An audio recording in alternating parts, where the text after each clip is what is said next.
yo, what's going on, people? Yo, hey, Outlaw Media time check. 10:19 Eastern Standard Time, 9:19 Central Standard Time. Oh, 8:19 Mountain Standard Time, 7:19 Pacific Standard Time. Outlaw Media time check. Friday, September 29th. Dianne Feinstein is dead.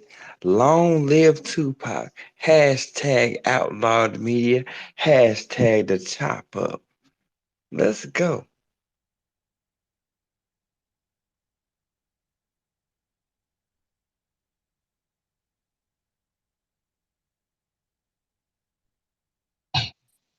Did Mortal get my Hey.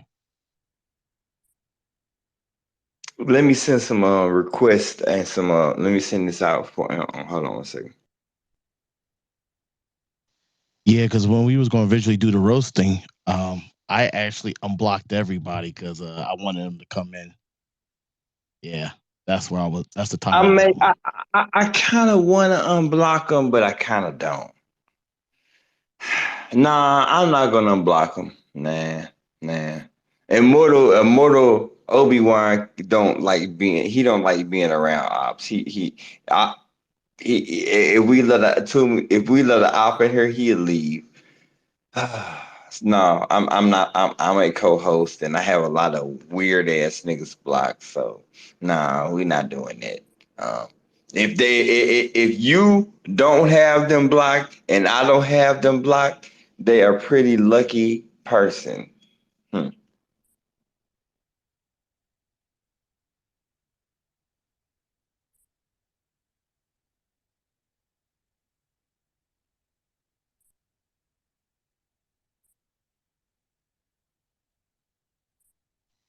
He was in here. Where the hell did he go?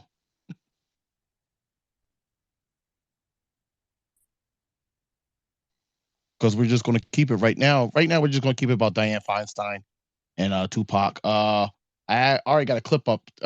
It's just a who Gavin Newsom is going to potentially put in place. One is the Fat Biddy, Katie Porter, the one that has the oh fuck, what the hell? She always has the notepad and shit. And another one is I don't know. I got a video of it. I mean a video. I got an audio. I'm just gonna throw it up real quick. Yeah, go ahead if you got some audio, DJ Leon. With Inside California Politics co-hosts Nikki Lorenzo and Frank Buckley, now just over 8 months until the March primary. At the end of the day, I think voters will decide what's most important to them is having someone in the Senate who can get things done for them. In recent years, Schiff received a lot of attention as lead prosecutor during the first impeachment trial of former President Donald J. Trump. But beyond that, the Burbank Democrat stresses his 2+ decades in the House of Representatives will allow him to hit the ground running if elected to the U.S. Senate. I'm proud to have brought millions back to California for finding shelter for homeless people and to attack the fentanyl addiction problem, to support mental health. And these are the kind of concrete legislative successes that distinguish me among this field. It's a field that's neck and neck. This Inside California Politics Emerson College poll from earlier this month showed Schiff and Porter virtually tied. Porter telling Frank her candidacy reflects a new generation. What is a distinction they should consider?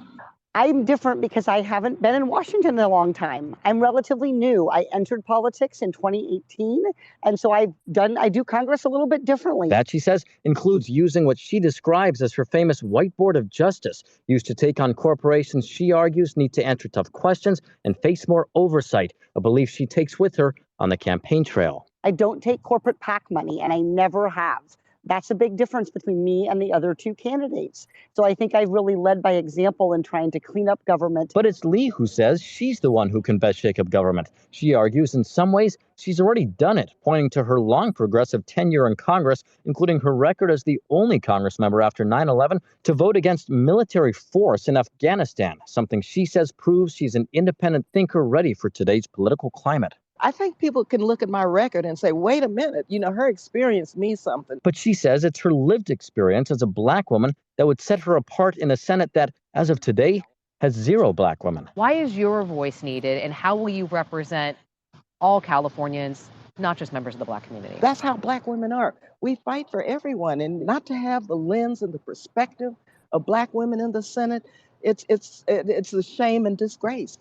And important to note, there are a dozen certified candidates running for this seat from both sides of the aisle. But to qualify for this evening's Inside California Politics special, well, the candidates needed to have at least 5% support in the recent ICP Emerson College poll. And as for this evening, well, that report you just saw now is just a sneak peek of what you can expect in tonight's special. The candidates also weigh in on key issues facing the state, including homelessness, and whether they think Senator Dianne Feinstein should resign now. Reporting from Sacramento, Eitan Wallace, KTLA 5 News. All right. Now for that. Now, from that, watching that, lovely. If you heard, Adam Schiff, he been in the, oh shit. So Adam Schiff is one running for the seat. For Dianne Feinstein's seat. He been in Congress for a while, and he has a position that normally he don't need to be a senator, because they are some House representatives, especially if they have damn near 20 years in the House, they're just as powerful as senators. And he don't really need it unless Gavin Newsom wants him, or Joe Biden might need him. But then we have Katie Porter, who is a white feminist. I'm surprised she didn't shuck and jive, and because she has 2 adopted black kids. I'm surprised she ain't throw them out there, but she probably will, so she can try to get the black vote. She's kind of a wild card. I don't trust her either. Barbara Lee, yes, CBC bootlick Barbara Lee. Her only claim to fame was voting against the war in Iraq. Whoop-de-fucking do. If you ask the locals, what has she done for them lately? Just like the rest of the CBC members, ain't did a fucking thing. So there you have it. There's other people, but there are the 3 front runners. And of course, it's going to come down to Governor Gavin Newsom on who he decides, because only he can decide on who he's going to have to take Dianne Feinstein's place. Go ahead, Immortal.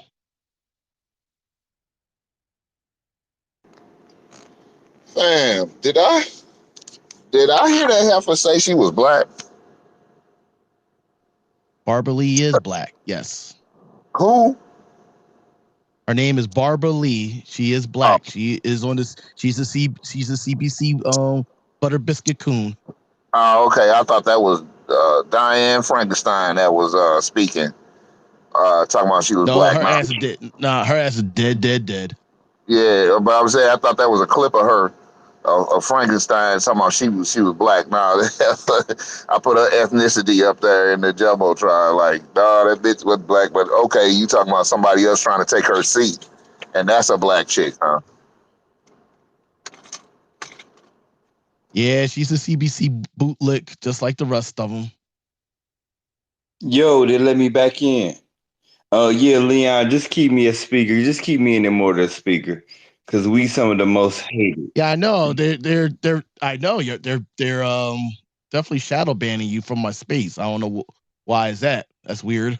Yeah, just keep me in the piece. We'll handle them. Yeah, I got you. Yeah. So Dianne Feinstein is dead. Long live Tupac.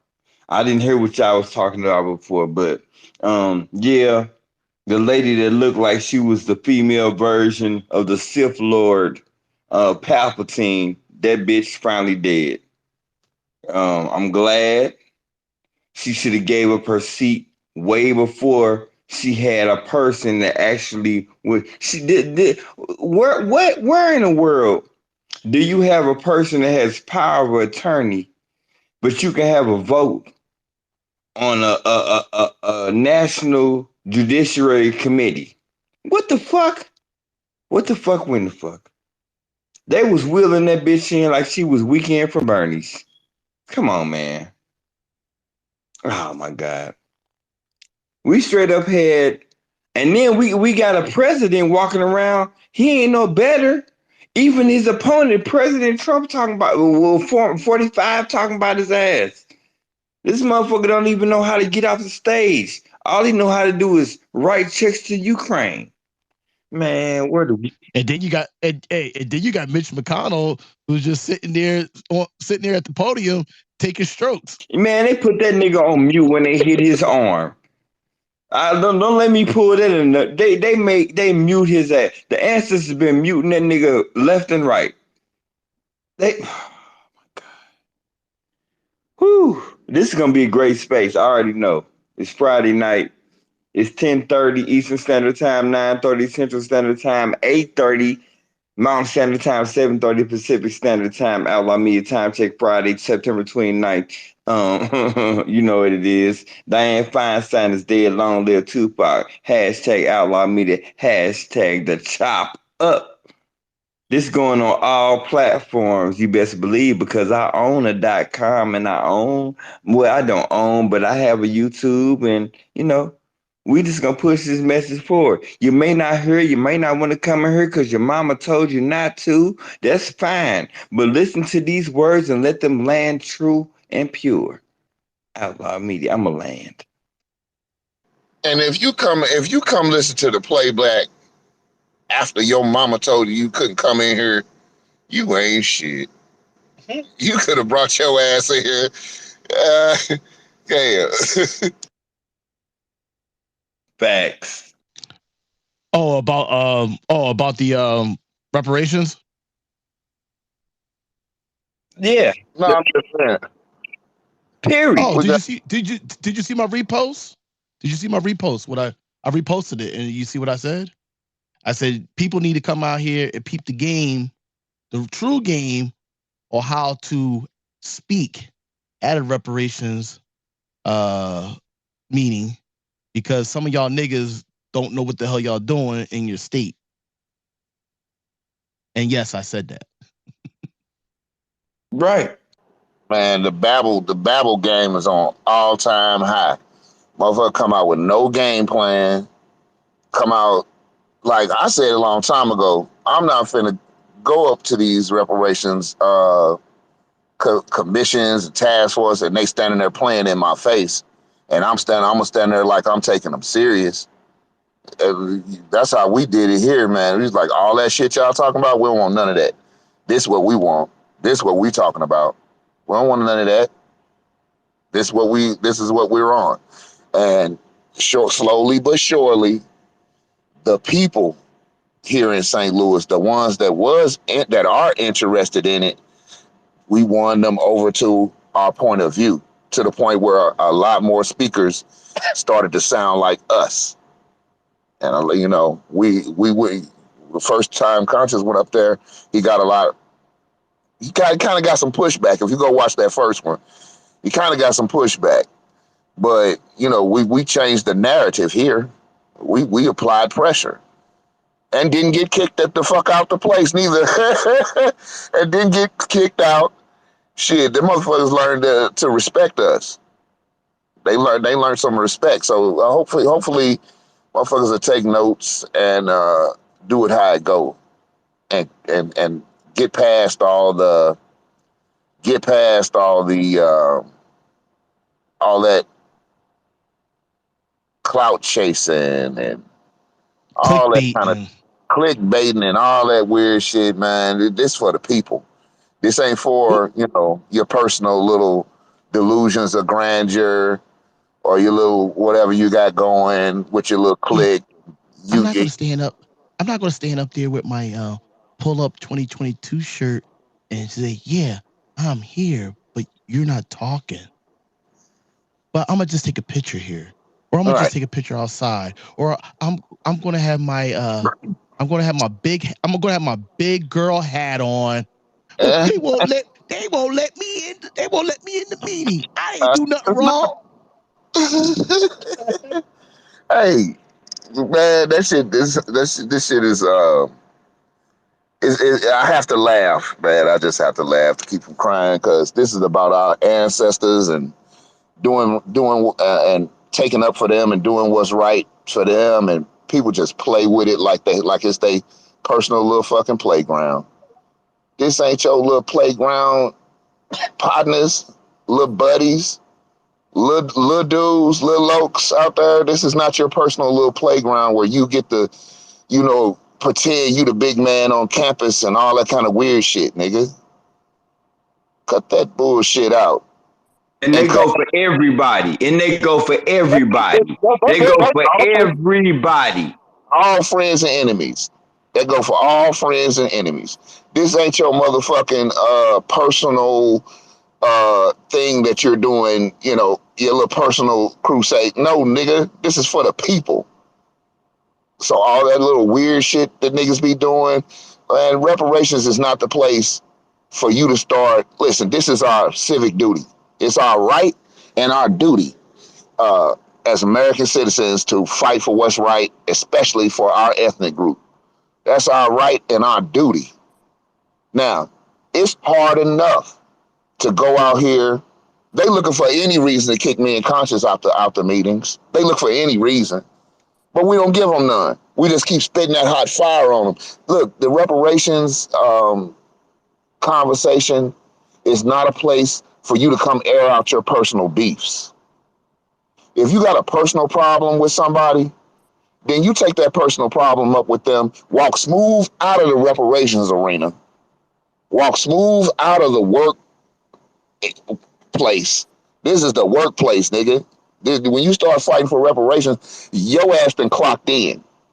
If you got a motherfucker problem, a personal problem, you don't like somebody, nigga, clock the fuck out and go home and handle that shit. Get your issue off, nigga. No, you know what? Clock Yo, out. No, man. no, no, no. Yo, Hold on. man. Who let to? Clock out, and meet me on the parking lot. Clock out and meet me on the parking lot. Yo, man. Who let Tariq in, man? He taking my shine off of me, man. What the fuck? Well, one minute is, oh, you ain't at no meeting. You don't go to no. And then when the nigga showed up, fuck that nigga. That you mad because he showed up. I'm like that. Make it make sense, man. Fuck that nigga though, but make it make sense, man. And, make it make sense. Same thing with a lot of people about. I won't land it with this, man. All that other. Damn. Hey, Commander, mute your mic, man. Commander, mute your mic. Commander. Hey, so all that rah-rah shit you niggas think that you're on, you ain't gonna never be as tough as Malcolm X was.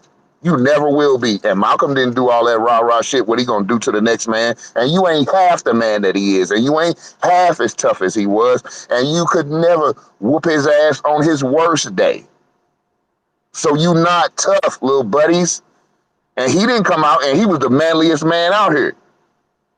You not tough, little buddies. It shows that the fact that you coming out here and using reparations as a platform to talk your shit and threaten people. All that violence you motherfuckers promoting. Cut that bullshit out before you fuck around and find out. Hey, yeah, I've been told the more you fuck around, the more you gonna find out. So keep going around threatening people. Keep doing it. Anybody telling you to stop? No, nigga, keep doing it then. Since you hard-headed and shit. You think, nigga, we live in the same country. Hard head make for a soft ass. Yeah, tell them, Cam, the hard head make a soft ass around this motherfucker. Oh, God.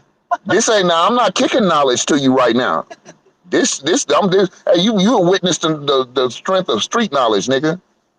Just cut that shit out. If you're gonna do the work, do the work. You have a disagreement with somebody, cuss them out, call them everything but the child of God. But if you start all that threatening shit and talking about what you finna do to a motherfucker, just get ready. I mean, be ready for that. Got you. Don't let your motherfucking mouth write a check that your Goofy ass can't cash. I'm gonna land it, man. Go ahead, conscious man. Somebody. Man, let me sit here and say this. I'm coming clean up, smooth behind you. Pause. And I want to say this. See, a lot of these niggas ain't nothing but circles on the screen, and they ain't never been a place where ain't nobody to save you, where it ain't nothing but you, your two hands, and your 2 feet that's gonna get you out that situation. See, these people get on these apps and talk and don't know there's consequences and repercussions for the words that you say. And some people sit around and they're very patient and they're very Jedi mind like and they use the force and they let you fuck around and find out. And they let people understand that it's everything that's sweet ain't sweet as you thought it was. So I just had to, I just had to just break that on down, bring it down just a little taste, because a lot of people ain't never been in them places where they close that door, when ain't nothing but inmates and killers around you. And the only way that you gonna be saved is if other people break the fight up. A lot of people ain't been in them situations where you hear a bullet whiz past your ears. And the only thing that kept it from hitting your brains and dropping them down to the ground was the grace of God. A lot of people ain't sat there and watched their friend die and cough up blood and push they and try to help them and call and hold the ambulance, keep them alive while you trying to keep their guts from falling out their stomach. Yeah, yeah. I'm trying to tell y'all about what I seen and what I know. Y'all don't understand the things that took the brother Tupac out, the things that he's seen. They don't understand. They want to get on this app and talk crazy when it's been a pinned tweet on my account and say, please catch a flight, nigga. Come holler at me. Let's get some money for the lineage. You put 10,000 up, I put 10,000 up, I raise it. And we hire cut men, we hire doctors, and we raise awareness. And you walk away with a bag, I walk away with a bag. But at the end of the day, we'll know who was the bigger man in them four in that octagon or that square ring. See, they don't want that. I land. Hey man, it's good to hear from you. It's good to see you guys, and it's good that you guys are Man, talking. you buzzing, you foggy, you're really foggy. You buzzing. Now, it's a lot of background buzzing. I can't hear you real good. Can you hear me now a little bit better? Yeah, you Much better. Yeah, better. yeah. Much better. First things first, I want to say R.I.P. to brother Tupac. He was bigger than life. He was really, really bigger than life. So salute to you guys for keeping on script and keeping on code. Make sure that we honor our legends and our ancestors, because they're the ones who's gonna guide us to our reparations and to our destination, you know. No matter how big or how small, they were important to our society. And how they taken out and how a man lived, how a man died, and how their story is told is very, very important as men, as Negro black men in America. You know what I'm talking about. So I really, really do appreciate that you guys are taking the time to honor the great, late, great Tupac Shakur.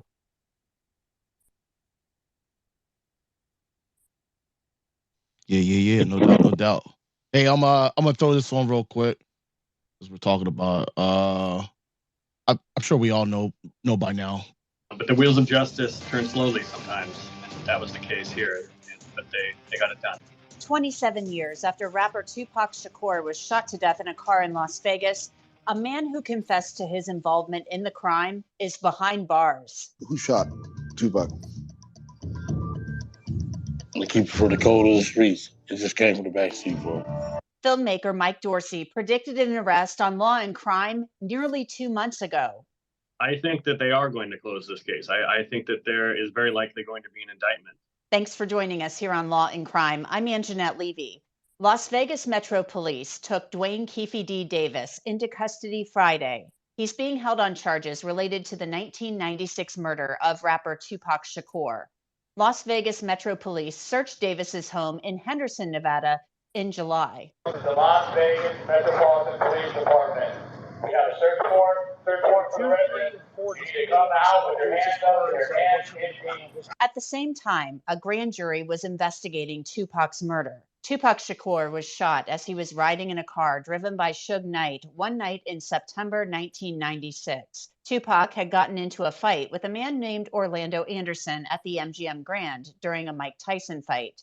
The shooting of Shakur was believed to be retaliation for the fight. Keefe D later confessed that he gave Anderson, who was his nephew, the gun to shoot Tupac Shakur. He made the statement in a proffer to police, but the statement could not be used against him in court. Years later, Keefe D admitted his involvement in Tupac's murder in his book, Compton Street Legend. Many view the book as a confession. Keefe D wrote about that night. I pulled out the Glock that Zip had given me and tossed it in the back seat. Bubble Up did the driving, Baby Lane and Freaky were riding in the back. Like two rams locking horns, Suge and I looked each other dead in the eye. The terrified expression on Suge's face read, "Damn them N-words." He goes on to write, "One of my guys from the back seat grabbed the Glock and started busting back." Tupac Shakur died days later, and his murder would remain unsolved for years. Orlando Anderson was shot to death the next year. Filmmaker Mike Dorsey worked with retired LAPD detective Greg Kading on the documentary Murder Rap, which looked at Kading's investigation into the murders of Biggie Smalls and Tupac Shakur. I spoke with Dorsey about the news that Dwayne Keefe D. Davis had been taken into custody. Well, this has been for me, kind of a 10-year journey since we put out our doc, Murder Rap, which was the first documentary that put out his taped confession that his crew did this. And my reaction is that this has just been a very long time coming, and very, very, it's just an exciting day to finally have this. We didn't think this was going to happen at a certain point. It just seemed like so much time had gone by. You started to wonder, is it really going to happen or not? But the wheels of justice turn slowly sometimes, and that was the case here.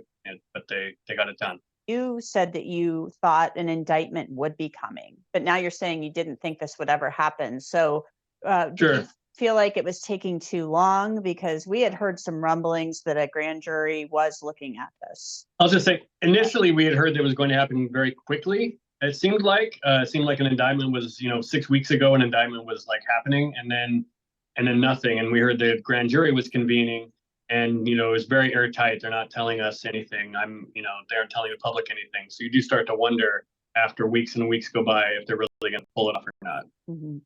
What do you think? What kind of witnesses do you think they have? Because everybody else that was in that vehicle that night is dead. Sure. I know some of the people that they've spoken to, but I can't disclose that. But correct. I mean, all three of the other people that were allegedly with Keefe in the shooter's vehicle, they've all died since this happened. Some of the key witnesses, like Tupac's bodyguard, is dead. Tupac himself, of course, being the closest witness, is dead. Suge Knight, being the next closest witness, will probably never talk about it. So I don't know exactly who they've spoken to that could help them build, a case around Keefe. But I do know that when Murder Rap came out, we heard from a lot of people that had information on this case that had never disclosed it before, who said that it basically filled in the gaps for them of what they already knew. So my guess is that that's who they've been talking to, is people like that who have pieces of the story. And when you put them all together, it's like this tapestry that comes together of a case. In some of these interviews, Keefe D seemed very cognizant of the fact that he had to be careful about what he said. So he obviously knew that he still was at risk of possibly being prosecuted, but then he goes and writes this book. Right. Yeah, when he did his interview with BET for Death Row Chronicles, which came out in 2018, he had an attorney with him present for that interview. And then after that, I don't know how much legal counsel he was getting. It's almost like when that came out and nothing happened to him, I wonder if maybe he got lulled into this sense of, oh, I guess they're not going to do anything. I'll just keep doing interviews and I'll be careful on my own and do what I think, I can get away with saying without going too far. But yeah, it seems clear. I mean, the fact that you bring a lawyer with you to an interview to make sure you don't say too much does tell you that he must have, at least in the back of his mind, considered that he might still be able to be prosecuted for this. Mm-hmm. And the proffered deal, when he did his original, statement to the police about this, 15 years ago, that only covers what he says that day in that meeting.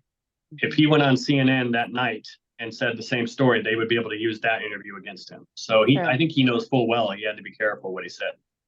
So what do you expect to come next? Obviously, Keefe D had to know something might be coming since a search warrant was executed on his home. Sure. We don't know what the charges are yet. I'm hoping that if there's a press conference today, that they'll tell us what he's actually being charged with and confirm, of course, that it's for this case.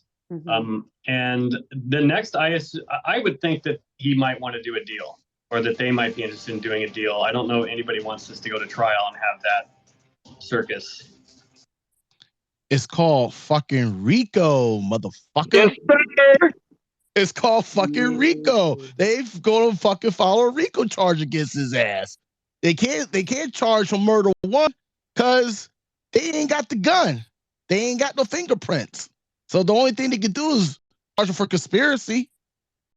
Guess who? No. Guess tell him no. Go ahead. Yeah, take that. No, what you saying? Who told on him? Guess who he gonna tell on? You got the East Coast representative in the building. Yeah, take that. I already know. Bad. Oh, Puffy. Ooh, Puffy. Yeah. Here's my thing. Did you hear that? What he said?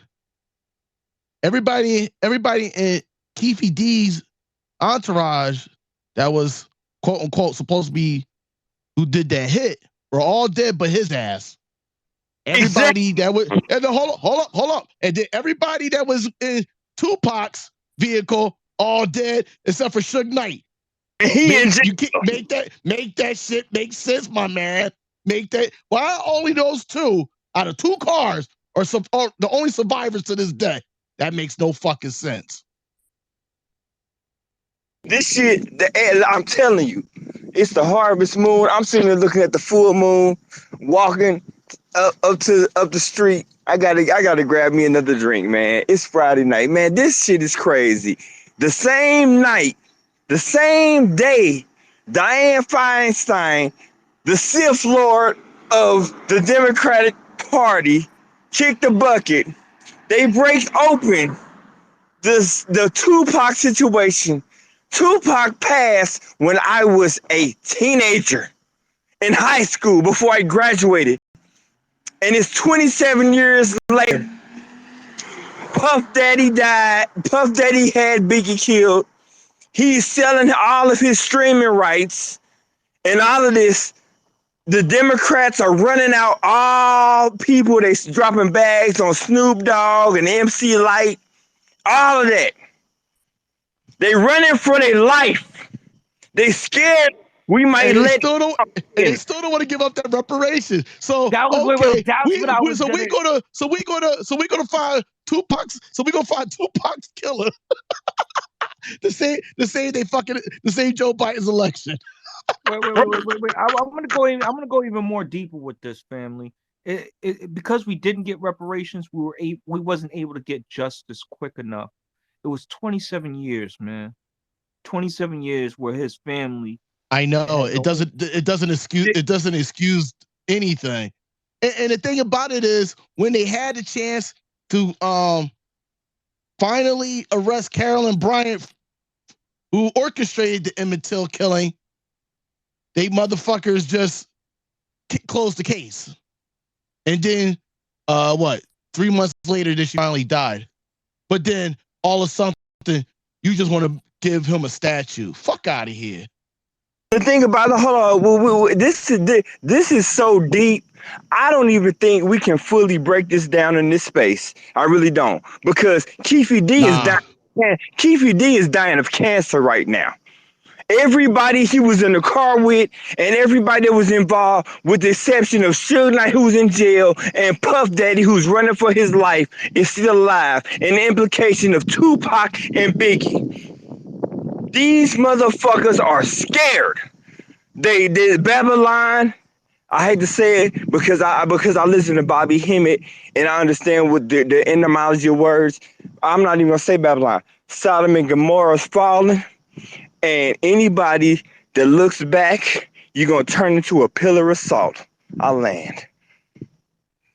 Yo, Hey, you that's see, crazy. hey, That yo, wait, you see New York, hey, you see New York City's having the Great Flood. They having the Great Flood. They're in a state of emergency. It was enacted last night. I'm just saying. Who in the state of New York. I'm in New the York, tri-state. they flooding bad. Yeah, it's flooding out that way. Even out in the tri-state area, Connecticut, New Jersey, all They that. said they even had immigrants dead floating down the street. Hey, that ain't my problem. I'm just reporting the news. you know? No, I know. My bad. My bad. That nigga been running around hollering about him and his people shot Pop. He been for the last 15 years. That man been out here talking about what you gonna do about it. That nigga been out here really. Well, he did 3 hours on Vlad TV. He confessed it on Vlad TV. Now you know Hey, how shicey that nigga is. that That nigga white was boy. that nigga was everywhere telling that story. You hear me? And one of the parts that he said Puffy was gonna pay him to knock Pop. Puffy offered to pay him. That's what he said. That's what Keefy D said. And they already had beef with Pac. Then they got into the fight with Pac, and he was like, "Well, then now let's go for this. Go for it. Then let's go for this paper." And he claimed that they shot Pac and killed him. And then he claimed that when he called Puff back for the money, Puff stiffed him and didn't pay him. And now that's what Keefy D say. But what I know for a fact is Pac was being watched by FBI everywhere he went. He had a case off Since he was born, don't get twisted. Since he was born. since he was born that followed him around, you know, and probably most likely since he was born, but definitely once he got to rapping and they looked and see who he is, yeah. So they had the boy phone taps, they had all that, man. They know Puffy was trying to kill that man. I also look at that. You could also say that the government had a hand involved in it one way or another. I'm always gonna look at them side eye. They always have a hand in it. They always have a hand in it. They go without saying. Let's fast forward to what Immortal's saying. So they've been watching Pac since the minute they've been watching his mother and his auntie Afeni Shakur, and they've been watching his auntie Asada Shakur. They kept his stepfather Matulu Shakur in prison, so they knew what they were doing the whole time. Can you build on that, Immortal? Yeah, you know, around the time Pac was in the womb, they were still coming down and chasing down a lot of Black Panther Party and trying to put cases on them and stuff like that. And one thing that people don't know about Pac's mom, like you might know the story where she was locked up. You might know the story where she was locked up, she was pregnant with him, you know, and things of that nature. But you notice she was free, you know, whereas most of her Black Panther compatriots, you know, died in prison or still in prison 40, 50 years later. But she wasn't.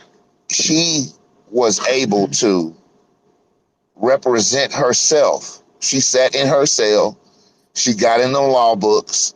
I don't know who else helped her, but at the end of the day, she represented herself in court and won. She took it to trial and won. No lawyer, just her. So I think we ought to put some respect on Afeni Shakur's name for banging with the system with her child in her belly and no help in front of the judges and all that, trying to throw free cases on niggas. You know, so shout out to her. And you know they don't like them L's. So yeah, they've been watching him, and he always, in his personal advocacy, off the show business thing, but talking about the people thing, you know, he always, stayed true to the principles that his family and them, espoused. And they didn't like that. See, he was too popular and he was too this, too radical, too popular, lineage too thorough, all this, to the point where it was like, no, they, any of them. That's how they always do us. If we get too popular and and they don't have us in their pocket like they want to, they had Pac in the pocket. A lot of people try to throw salt on Pac. You know, he did his thing, but he didn't do everything. I bet you. See, I could tell which one of these rappers went on the casting couch and which ones didn't. I could tell by the way their career end up, by the way they walk and talk and move around, and how they deal with people. See, Pac didn't bend over for him. That was a problem. Pac just kept handing them money. It's like, nah, just let me pay you. Look, here's $500,000. Forget about me bending over for you, okay? Postpone that on out somewhere else. You heard me? And there's different stories out there, that niggas know about how that's another component of it. We talk about it's more than one person. The government wanted Tupac, Puffy wanted Tupac dead. Guess who else? Allegedly, all this is allegedly, right? Guess who else wanted Tupac dead? Uh, Quincy Jones. See, some of these people, if you sign Quincy Jones and he want to fuck, you're gonna fuck. That's it. That's Quincy Jones. Yeah, if he like you, man or woman, whoever you are, and he wants some, and you want something from him, you're gonna have to give it up. That's Quincy. Michael Jackson knew. Quincy been raping Mike since he was a child. Do y'all really want to know what goes on? Oh, Joe Jackson sold those kids, and I don't mean he sold those kids just for music. He was selling them. Yes, they was being abused and pimped, literally. They'd be in the back, and their dad would introduce them to some powerful oligarch, international fucking oligarch, and he'll point out one of them boys, take him back in the back room, do what he want to, and then send the boy back out, and then you got to go out and perform. Now that I've said that. That's why the one daughter, the oldest daughter, Rebe, that's why she snuck out the house and never went back. Yeah. Because of the shit that was going on. And she didn't even tell the whole story. She was just talking about the abuse. And she ain't never said anything about the whole what you just said. But I'm sure that had a lot to do with it too. Because they swore into secrecy and silence. Some of these people in these, when you get clicked up with certain people, then they'll swear you to secrecy and silence. And if you break that oath, they're gonna kill you. Period. Just like any other gang. You think these rich folks don't have gangs? Like we call them the Illuminati, all this. You can call them whatever you want. It's a big ass gang.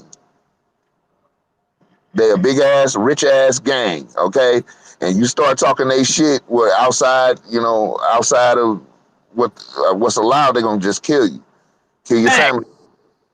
Hey, so Quincy was mad at Pac because Quincy, I think he has some. I think some of Pac's kids is Quincy's grandkids.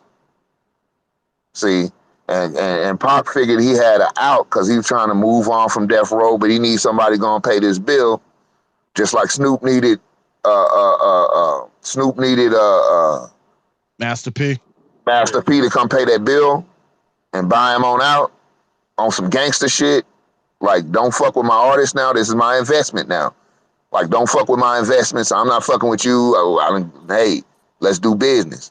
All right. So Suge, he big bully boy, and Pac wanted to kind of move on because he didn't like the environment, and he needed somebody like that to get him out. Quincy's that kind of guy, but Quincy was like, let me come over here in this room. They was at a function, at his house. I think it was at Quincy's house.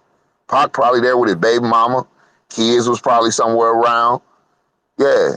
Told Pac come in the room, go on hit this ass.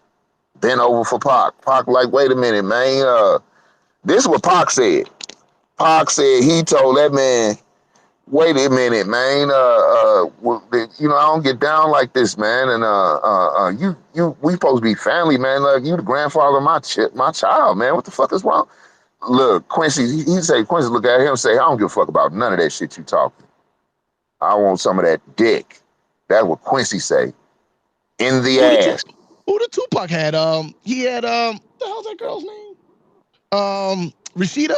He had a child by Rashida. I don't know which one. One of Quincy's daughters. He used to, that's one of his baby mamas. And okay. So he dipped up out. Quincy was very insistent. Quincy was insistent upon this type of activity, and Pac was like, "Look, man, I told you I don't get down like that," and left the room. Okay. But the thing was, Pac came out and told the story, right?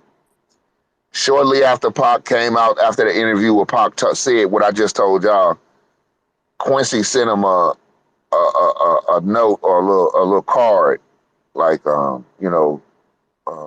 like a Christmas card, but it wasn't a Christmas card. It was like like a card, had a little heart drawn in there and all that kind of shit. That nigga was dead a few weeks later, allegedly. Yeah, Pac was dead a few weeks later. So it's a lot of shit that was going on in the background with this Pac murder. You know what I'm saying? A lot of moving pieces, a lot of forces pushing towards that man demise. You know what I'm saying?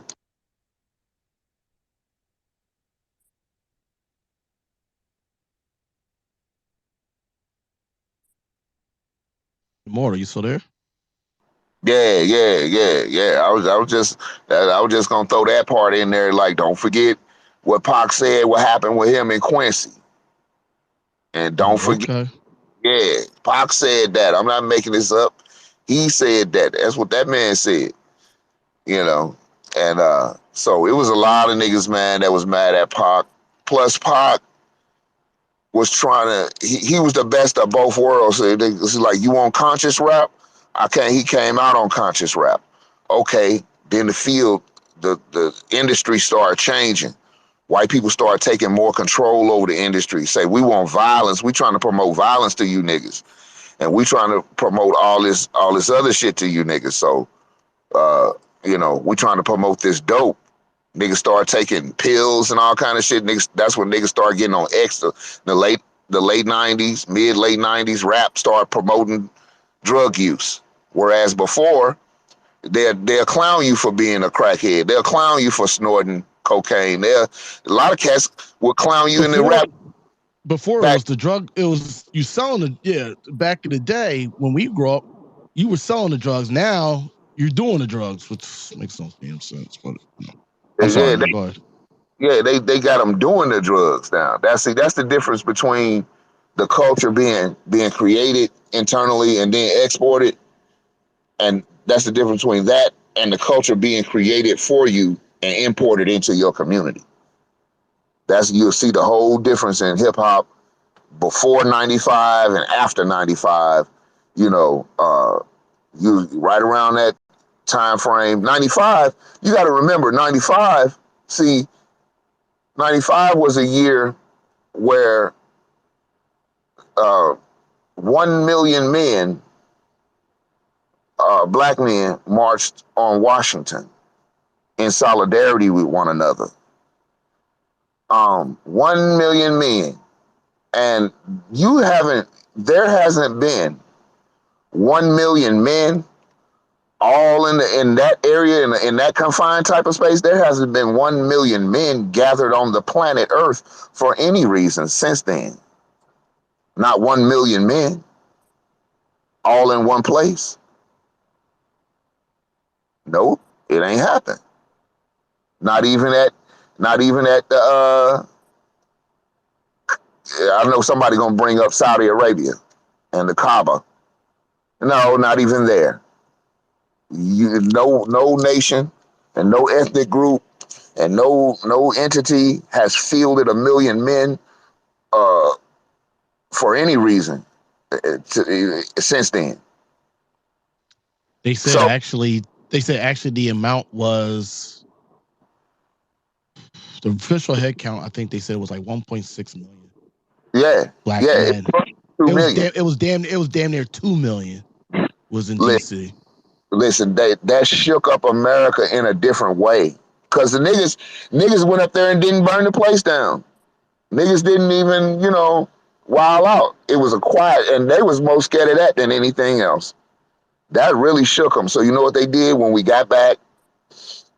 The first thing they did was it was a drought. Right after the Million Man March, all over the country, cocaine went on a drought within the next couple of months. It was a big ass drought.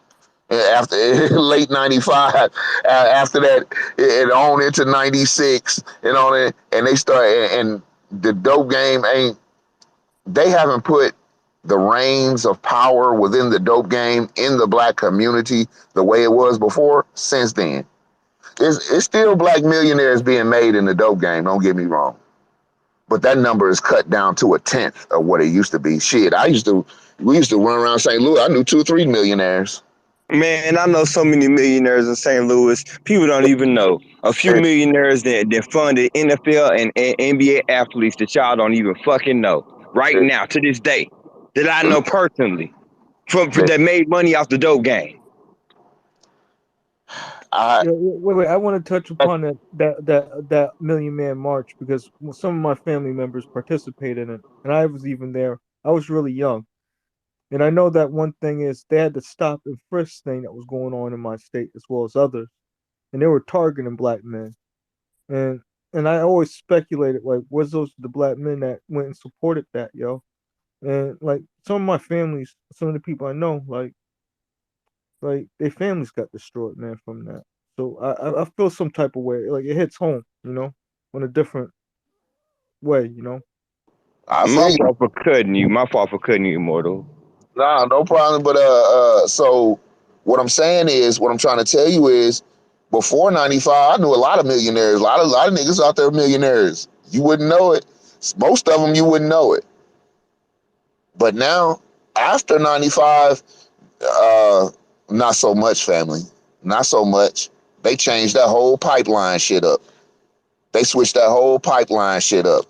After '95, that's when you started seeing Chicago. I ain't gonna. I'm gonna bring it back around to the Pac thing, but that's when you started seeing Chicago, Atlanta, and certain other cities become the hub.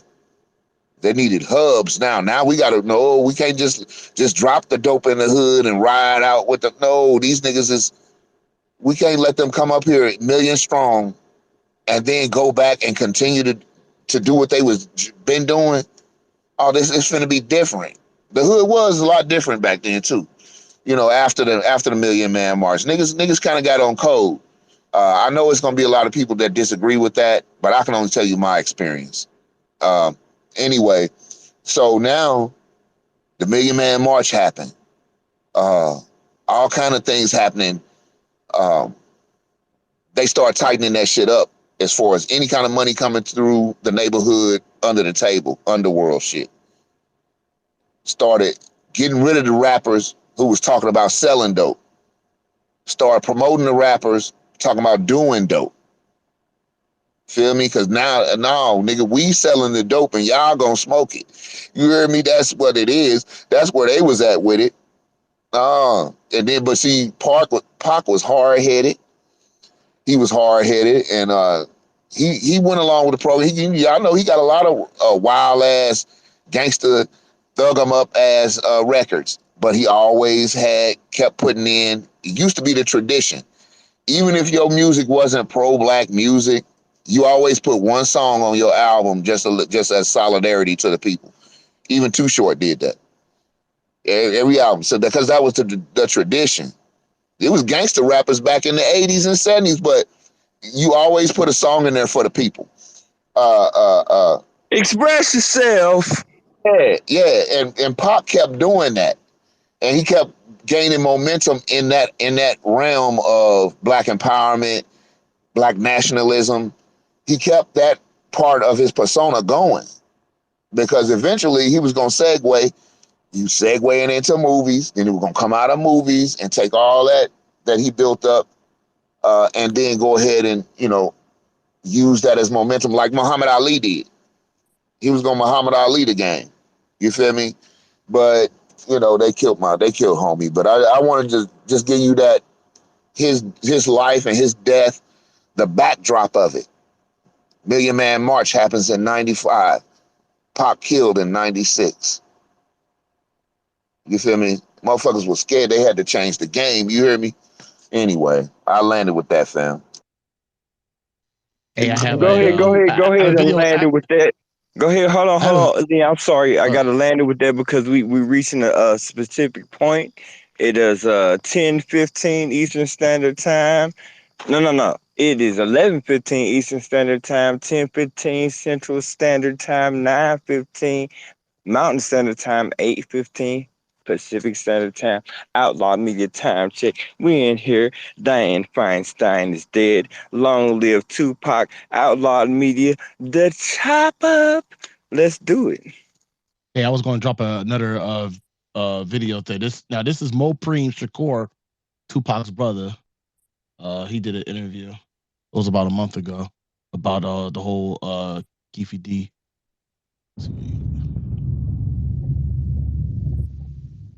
I gotta ask you, man. I gotta get your opinion, man. Keefe D. They raided his house in connection to Tupac murder. How you feel about that? Just like I did an interview on CNN a couple weeks ago. Like, I'm hopeful, but this don't appear to be a robust investigation. You dig? There's so many things as from a layman's point of view. I watch Law and Order. You know what I'm saying? This shit I see there that y'all ain't even doing. They don't even think about, let alone contact us. So, get your popcorn. We're gonna see what's gonna happen because I don't know shit. And somebody ain't doing their job. That's all I know. They've been paying people for 27 years who ain't really been doing their job. I don't know who they was paying, but they ain't, you know what I mean? Pac, the biggest rapper, the greatest rapper of all times, biggest rapper on the planet. And it would seem that you would accompany that with the right amount of effort, considering who the person is. Yeah, a lot of people feel like that. They feel like if they really wanted to solve the murder, they would have did it 20 plus years ago. And then they wonder why, why everybody hate the police? Why all black people hate police? Look how you doing us, man. Look at that. I mean, the facts are just astounding. Yeah, I agree. If you go back to 96, Pac, he was the #1 rapper out. He gets shot in Vegas after a Tyson fight. People everywhere. I mean, it don't make sense to me, man. I guarantee if it was a pop artist, they would have been found the killer. As well as the insult to injury was that they were trying to blame my cousins for not helping them solve it. The Outlaws, the niggas was teenagers at the time. They teenagers. You know what I mean? They in the middle of a fucking gangland style drive-by murder in Las Vegas. The onus shouldn't be on them to solve the murder. Murders get solved all the time without any witnesses. But they will always talk about, the family's not helping, no one's helping. You know what I mean? Miss me with that. I didn't know that. So they was trying to blame the outlaws, saying that they wasn't giving up information about the shooting? Yeah, because a few of them were there, in the entourage and the convoy, and they seen something.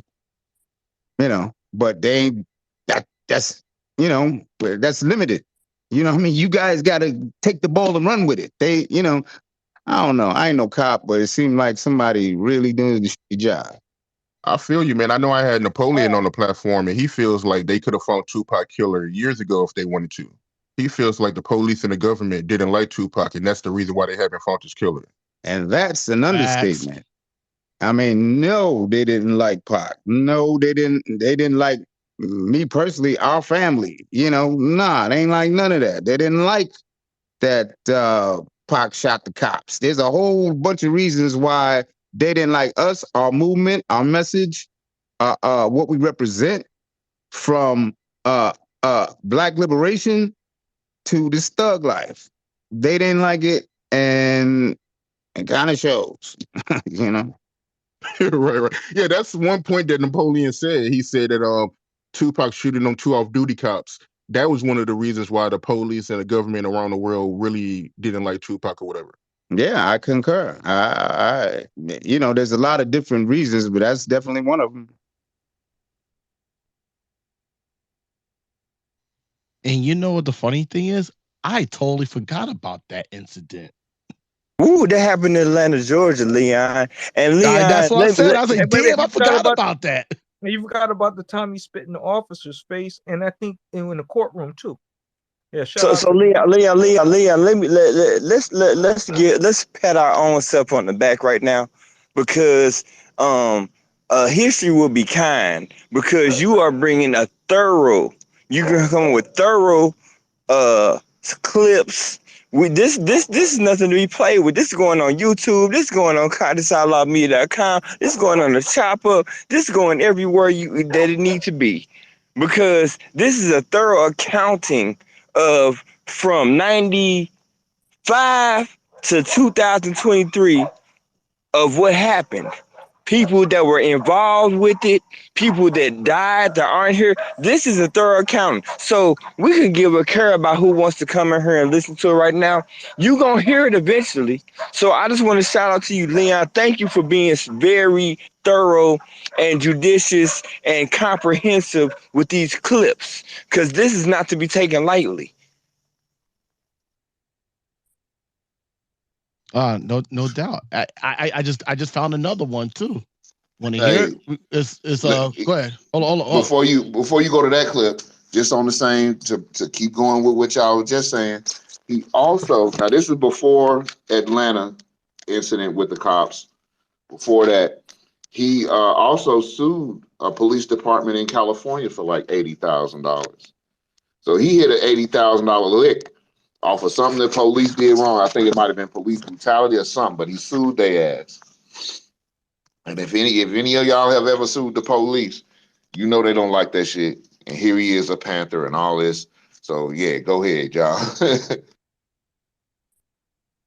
Yeah, this is another one I just found. Hold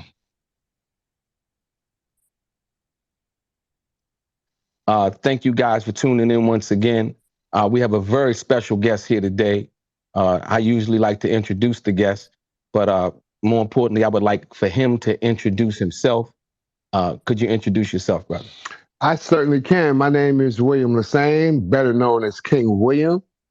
I am the son of Miss Gloria Cox. I am the son of Mr. Thomas Cox. I am the son of Mr. William Osborne Lassane Sr. And I'm also the nephew of Miss Afeni Shakur, and I'm the oldest cousin of Mr. Tupac Shakur. Thank you for coming. I appreciate your time. Thank you for showing up. And for me, how I like to do it, I'm going to get right into it. If you can take me back to Milwaukee, involving the incident where Tupac got into an incident over Yummy Sandifer, and who Yummy Sandifer was, and what happened during that incident involving Tupac when he got into the situation involving Yummy Sandifer. Yeah, when you asked me that, that brought back so many memories about that. It all started when the incident with Yummy Sandifer happened. And Yummy Sandifer was this young man out of Chicago. He was about 10 years old at the time, but he was also a gangster and a killer. He was a 10-year-old killer. And he had murders prior before the murder that actually gave him notoriety. And that was the murder of this young girl who the older gangsters in Yummy's community in Chicago put a hit on. And they sent Yummy to do the hit. And all this played out in the article that Tupac read about Yummy Sandifer. It detailed what happened, the backstory and everything.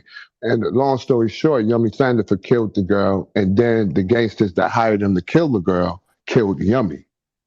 And Tupac read this story, and it was a coincidence at the time that we were going to Chicago a week later to do a show, actually in Milwaukee, but we was going to land in Chicago and drive to Milwaukee.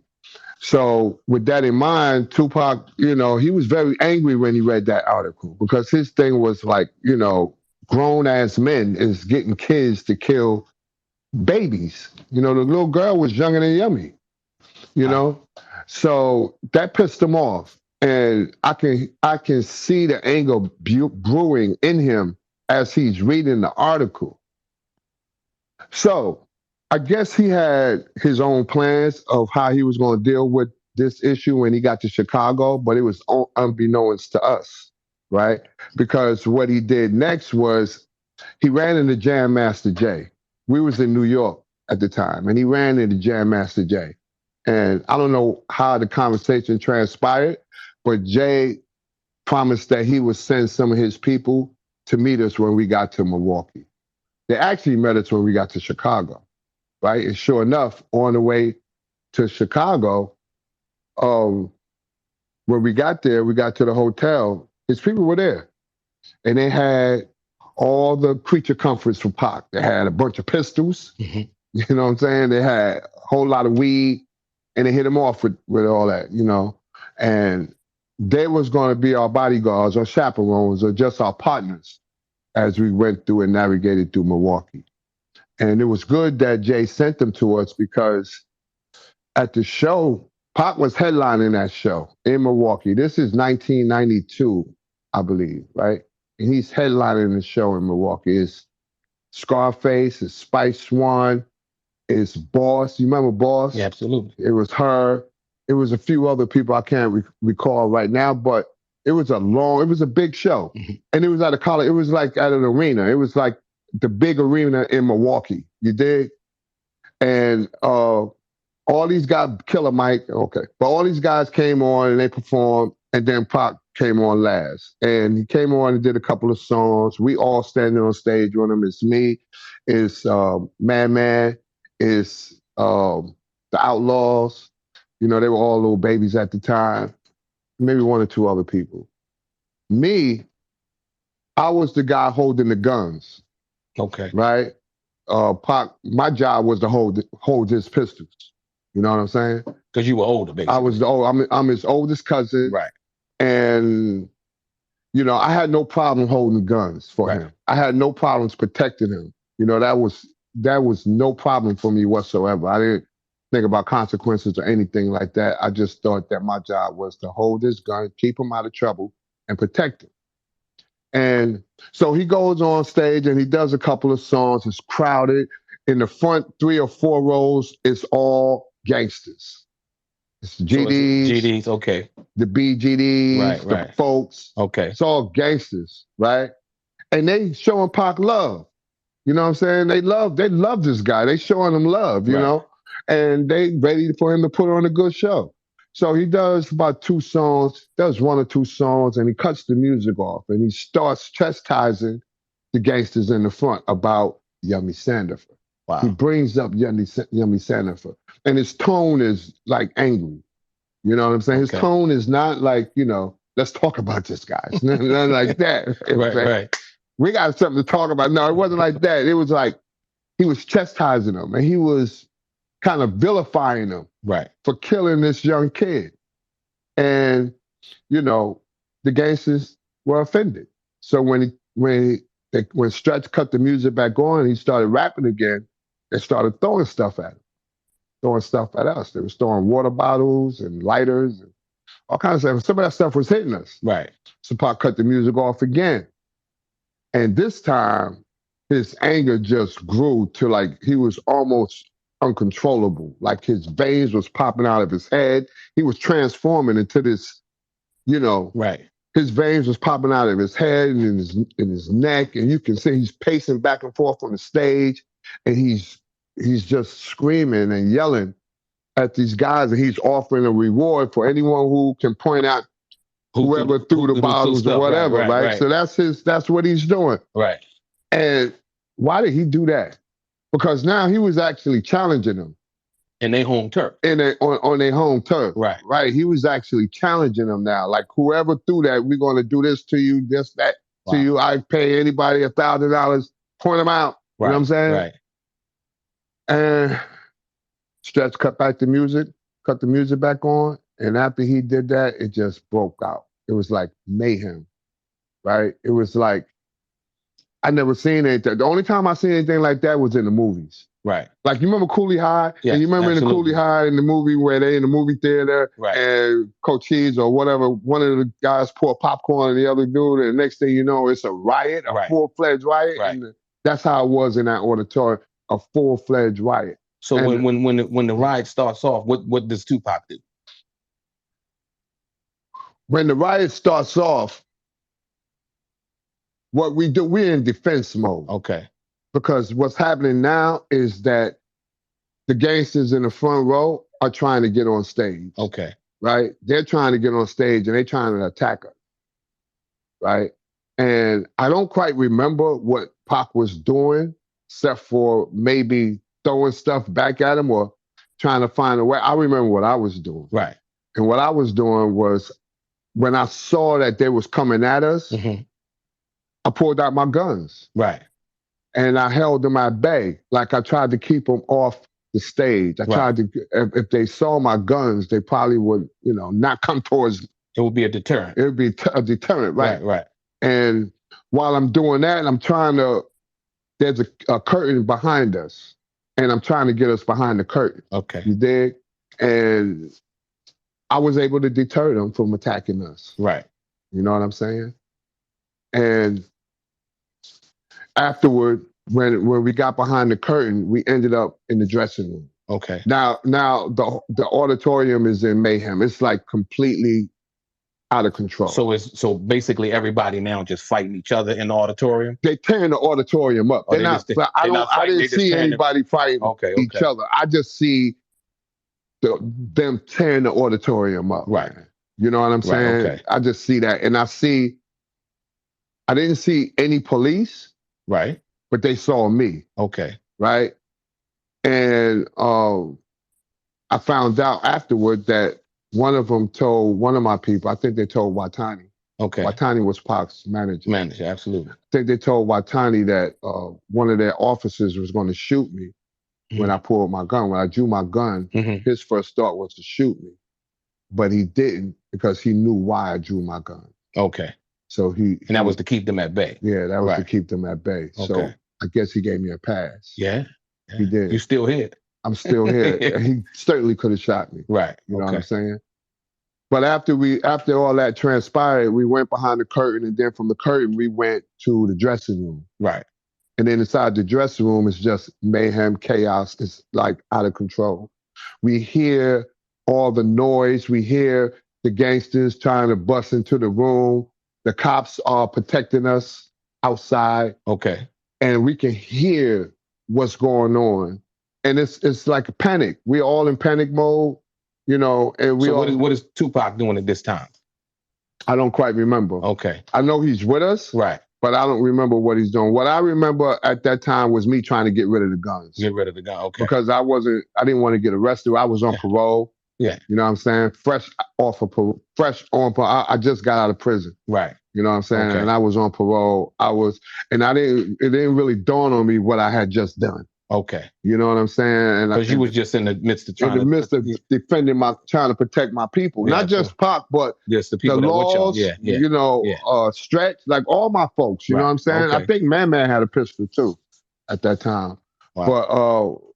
But that was my thinking, I was just in defense mode. Okay. Yeah, I got to cut that short because it was a little bit longer than I thought. Yeah, but I love some of them stories. That story was hit me. And I actually heard about that story too, man. That was way back. That was my real DJing days when I actually really DJed back in the day. Yeah, I remember that shit, man. Hardcore, man. Whew. I tell you. was trying to find some more about what the whole thing with the Keefe D stuff, but I would have to look it over. Anybody out there got anything to want to add or anything like that? Engagement, Immortal. Couple of things, because this is kind of deep, man. But when you get to talking about Pac and our community and our history and experiences, he a culmination of a lot. He a crossroads for a lot of different topics. So I appreciate in that story that his oldest cousin just told, that he showed Pac's passion and compassion for the street youth. See, he's looking at a 10-year-old who was essentially a child soldier. So here's this. See, if that child, if Yumi Sandiford had been in Angola somewhere, anywhere else, you would have called him a child soldier. But here in the United States, they just, oh, you just a thug, you just this and that.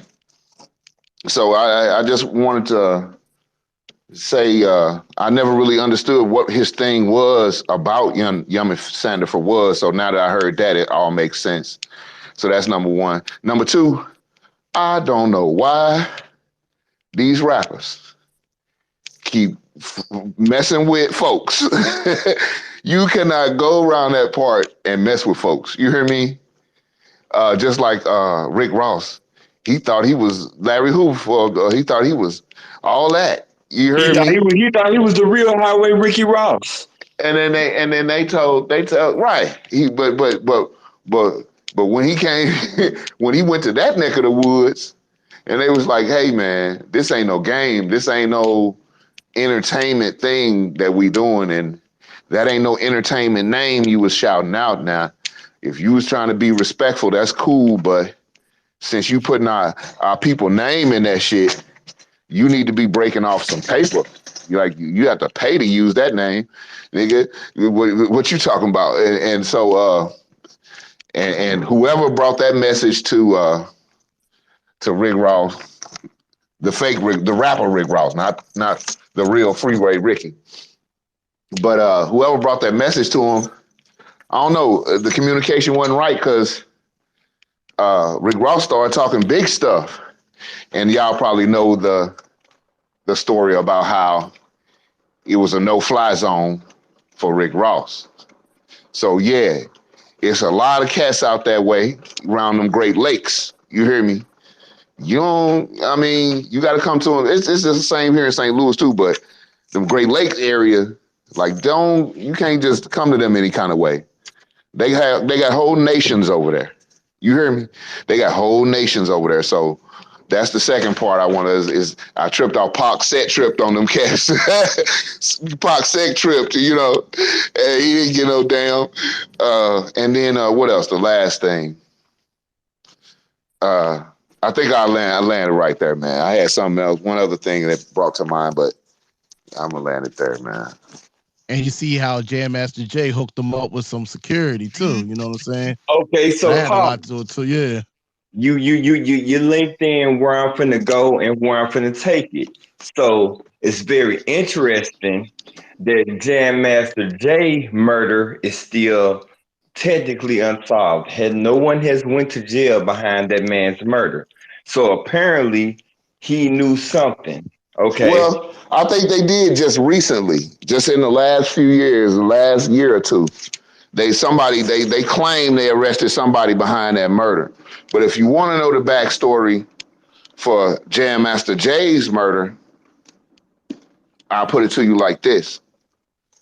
Jam Master Jay had his own record company. Jam Master Jay had 50 Cent signed to him.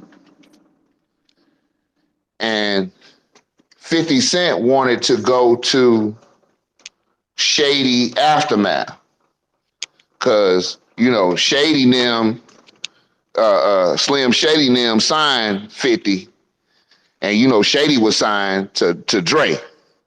right? So these are subsidiaries, Shady Aftermath subsidiary of the Aftermath, and so on down to 50. And they was finna eat off of 50, music. But the thing was, he was signed to Jam Master Jay, and Jam Master Jay would not release him without getting paid. See, they when Dr. Dre called him, Dr. Dre just thought that, just on the strength of him being Dr. Dre, that, you know, you're gonna just sign him over. But Jam Master Jay was like, yeah, you the top DJ in the West, cuz I'm the top DJ over here, nigga. And all that rah-rah stuff is neither here nor there. You gonna pay me, you gonna pay me. That's where Jay-Z Jam Master Jay was. And so shortly after that, that's when Jam Master Jay is attacked and murdered at his studio by some hitmen's, what I call them. But yeah, that's Pause right there. Slow down. You're going too fast for me. Yeah. Okay. Let's stop at that the originator, the Run DMC, the pioneer, the person that had me when I was riding big wheels spinning on my head.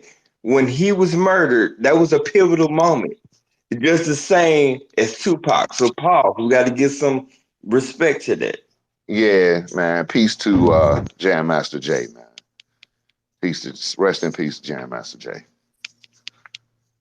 So with that being said, I put something in Jumbotron because this is a culmination of some things. See, when Tupac was imprisoned, when he came out, when he tattooed Thug Life across his chest, that meant something. And so I put it in here. I'm gonna read this to y'all.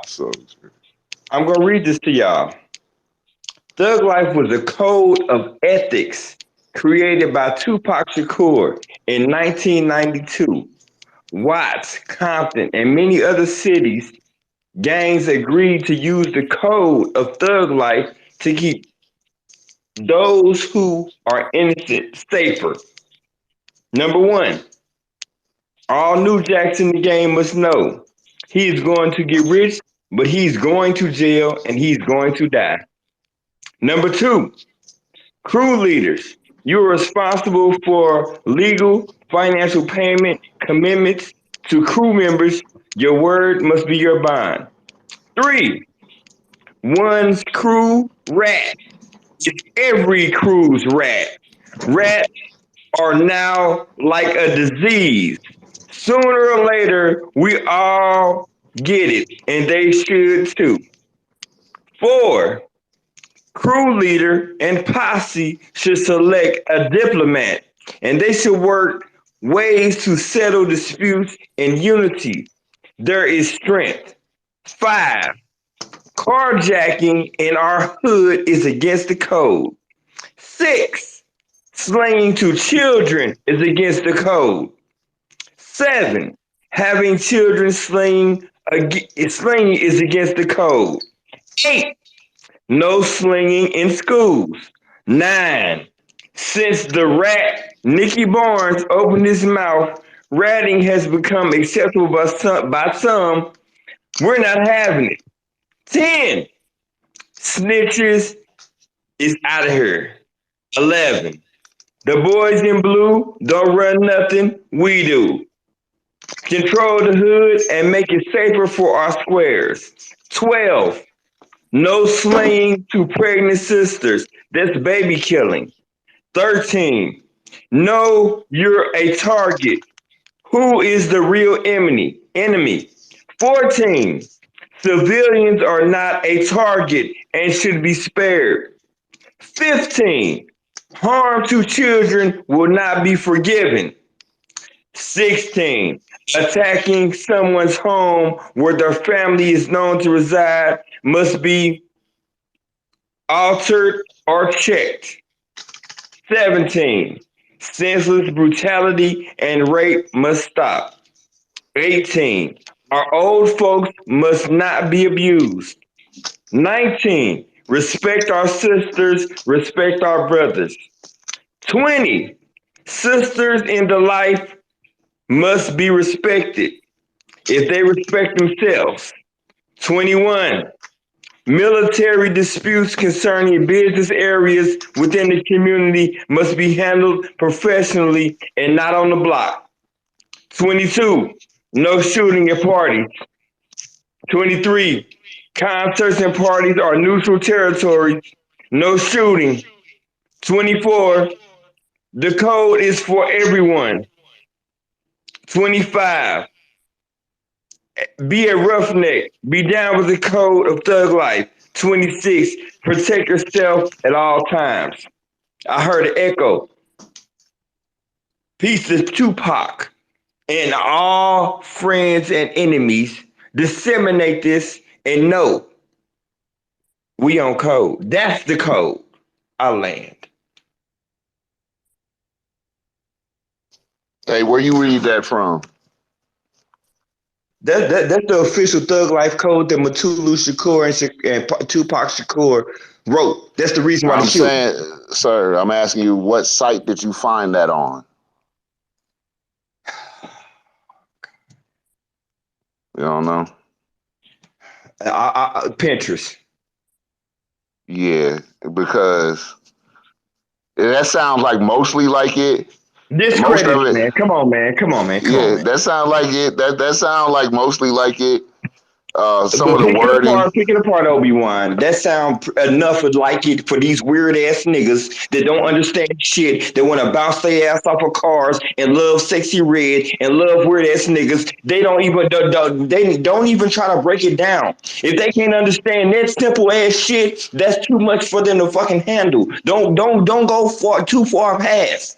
If I they feel can't you. take that, they don't fucking need to understand it. I feel you. I feel you. So yeah, that's good enough for them then. In that case, fam, because it is a lot of goofy ass niggas out here, and then you'll give them a little bit of game, and they will go mimic that shit.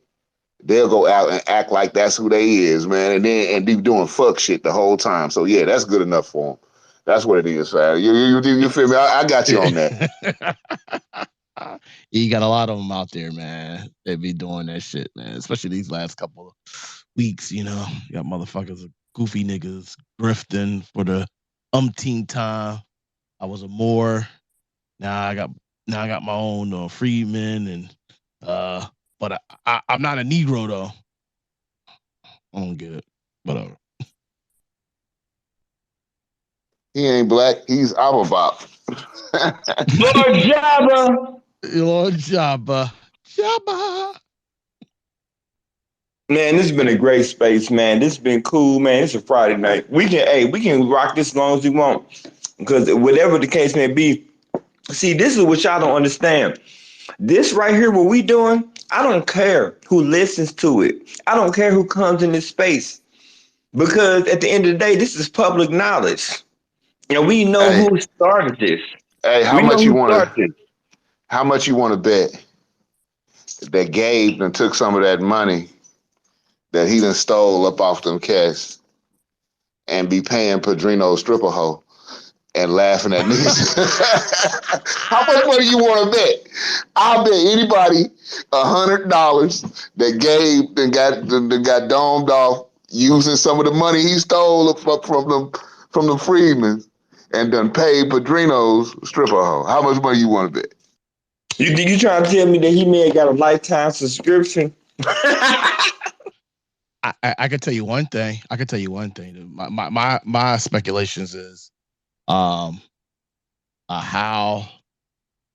News Toter and DJ acted on their space. I'm sure Gabe paid them. I have no doubts in my mind. Gabe gave him some money. Because how are you going to pigeonhole a space like that? And Man, then these niggas DJ comes back on his space and double down on the shit.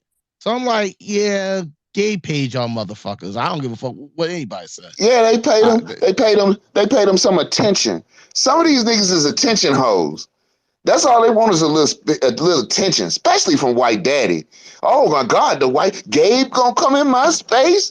Let me roll out the red carpet. Oh Lord, break out the silverware and the good china.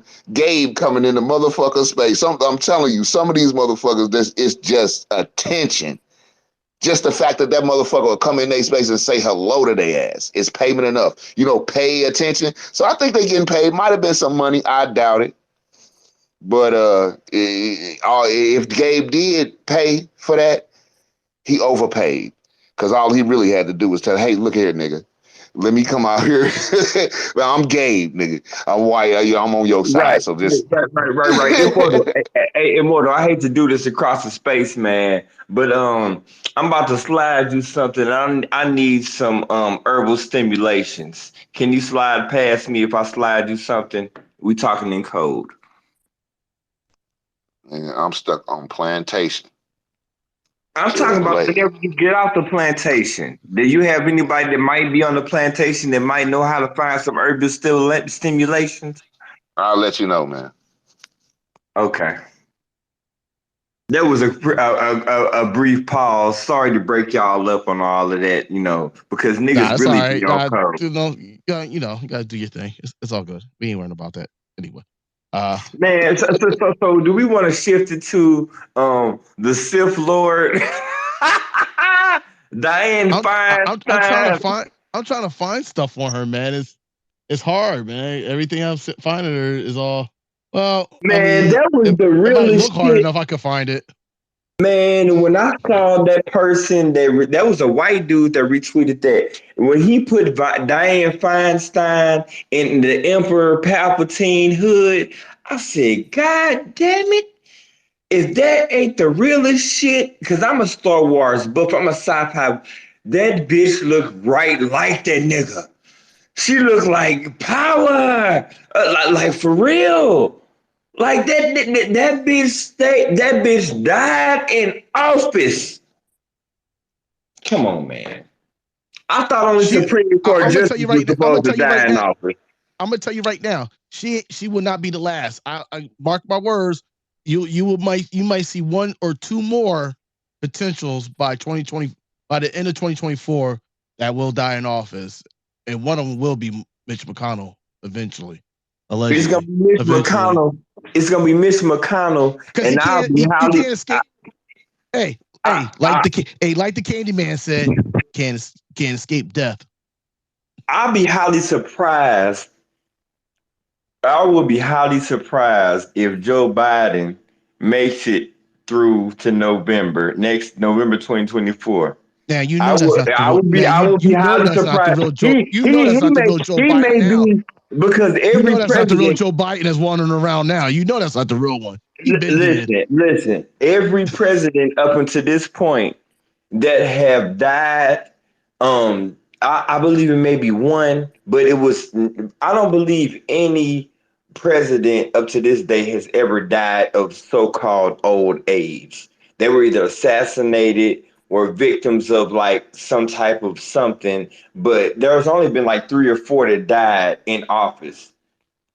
He will be the first, if they want to try to pull that bullshit, he'll be the first that dies of natural causes.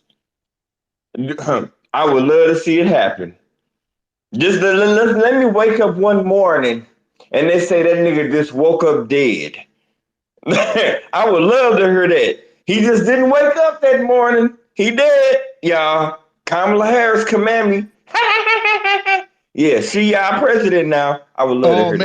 Oh man, did you see my post with the sister on TikTok doing? Yeah.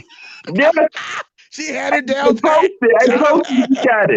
Posted. Yeah, I got it on my timeline too.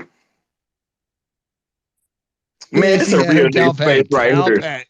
Man, this is a real nigga space right here, man. Like, we don't even give a fuck. It's like 4 niggas on the porch chilling, talking. And we know motherfuckers gonna hear what we talking about. They walking past. This is a real nigga space right here, nigga. Like, we done talked about so much. If you don't listen to this space, that's your fucking fault. If you don't listen to this when they go on YouTube, that's your fucking fault. If you don't listen to this when they go to conscioutlawmedia.com, that's your fucking fault. If you don't go on these timelines and come here, that's your fucking fault. You out the loop. Because what we telling you, everybody should know, but they don't.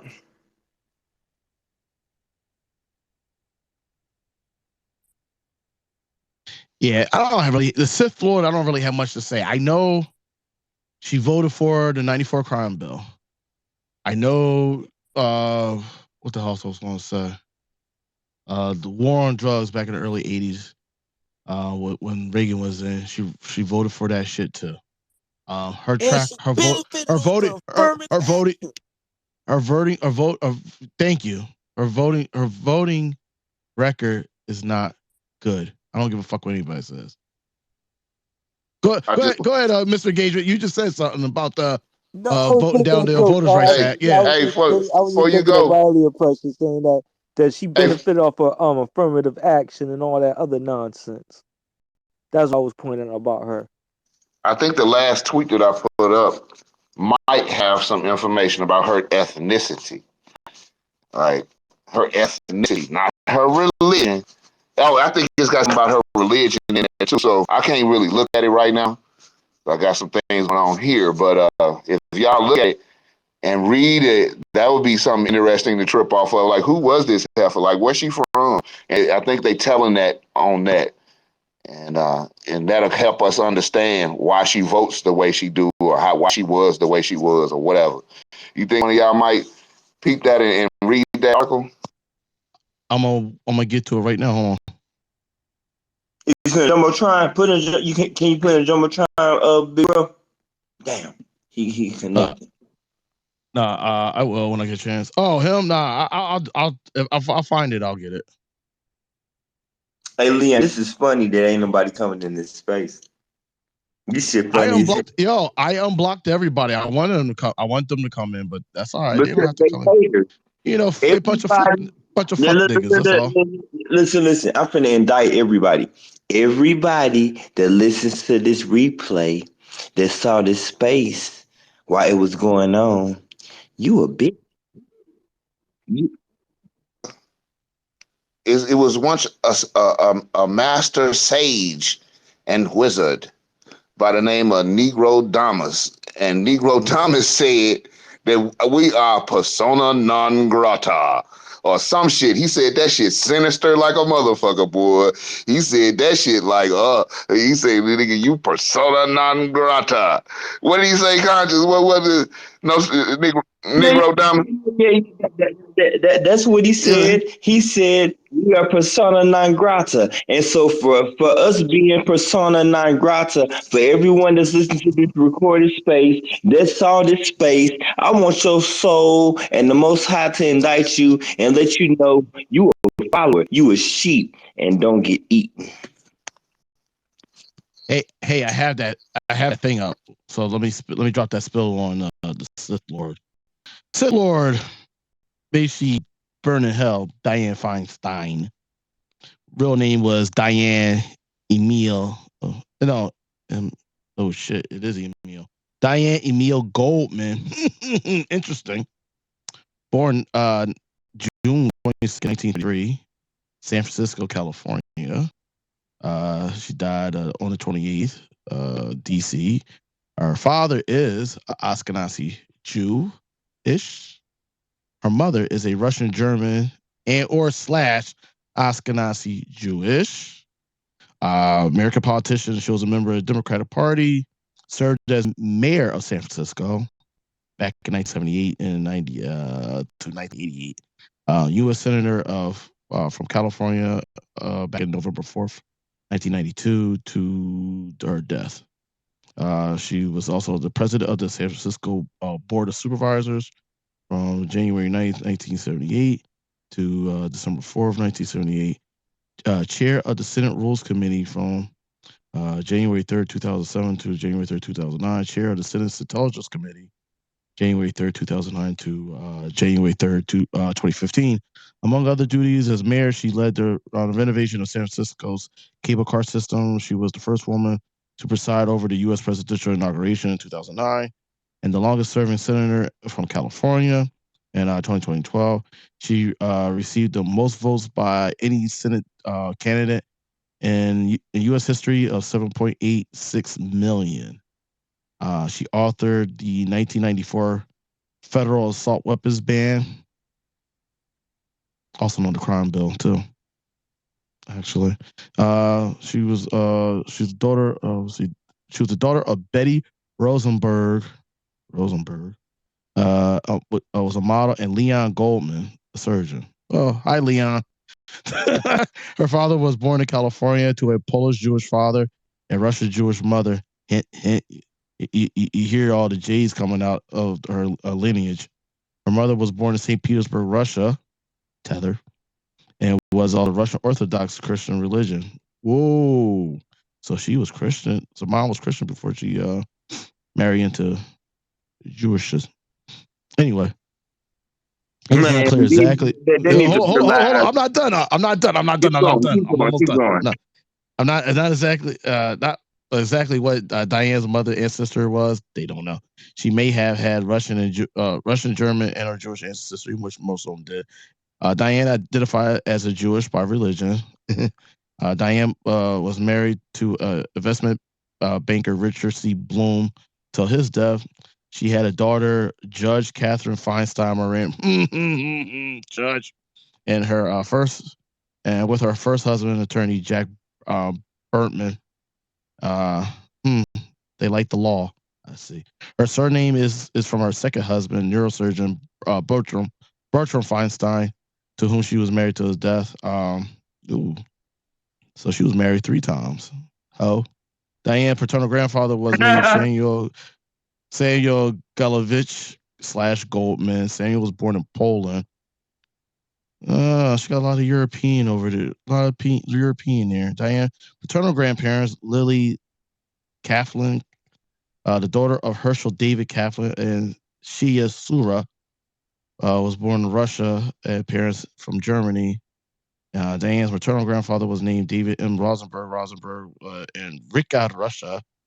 All right. And her maternal grandmother, Helen Akinia Masaviv. All right. So we already know 90% of her is Euro. Religion is Jewish for pretty much her whole lineage. And they were Europeans by way of Russia, Poland.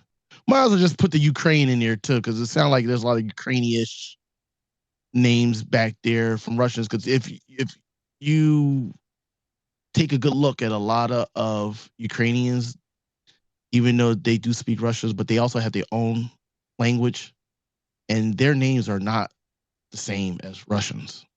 If you peep it,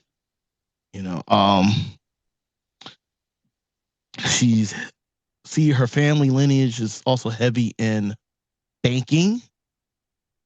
Not surprised. Medical industry, not surprised. And the law, whether attorney or judge, which I'm not surprised as well. So you could just tell exactly where her stance is or how she votes. Thank you, Immortal. You hit the nail on that one, man, when you said about that. So I'm gonna try to post it up on the Jumbotron. But I just wanted to read that off too real quick though. So thank you, brother. You hit that shit right on the head, Leon. You hit that. Yeah. So she was a Russian, German, Polish, Khazar, a Khazar with roots into Russia, Germany, and Poland. Immigrant background. It doesn't sound like her family was even here previous to 1870.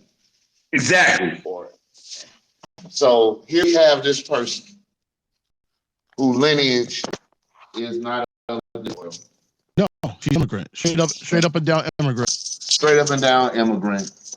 Now I wonder, even though her father was born here, But if you listen to what how her lineage is, his parents were straight from that area, Poland.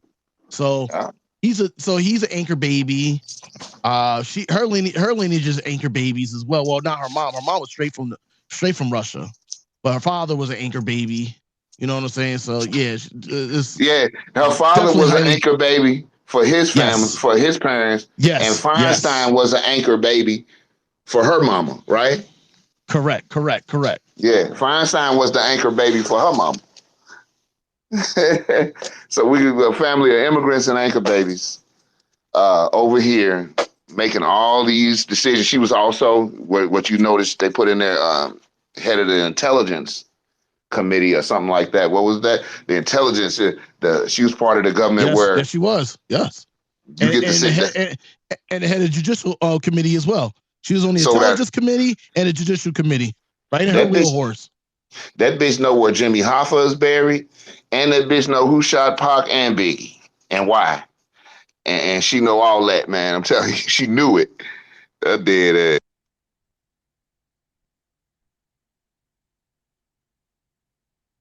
Hey, y'all still here? Yeah, we're still here. Hey man, I was trying to post it, but I can't, man. But that's all right, though. I gotta say this, man. These niggas on the stage, that's all the fuck we need. Because these motherfuckers been in Illuminati shit, circle square, 750, 30, 60. Hey, really on the real tip, all I need is 3 bad motherfuckers. I only need 3.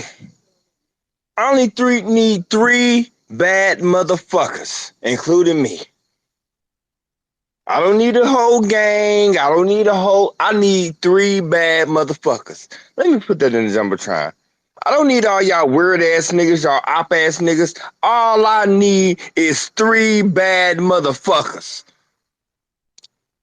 Outlaw Media.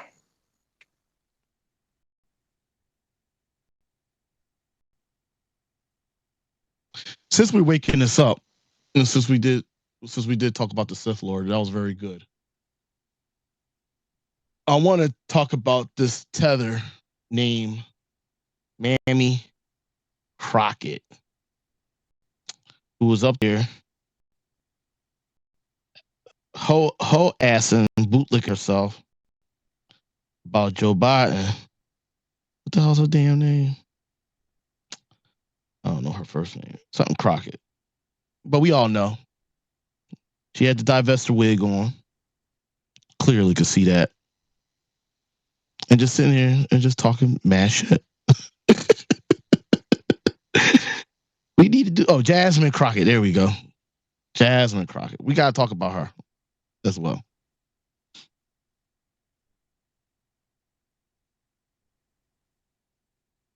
I'm suspecting she's not from the soil.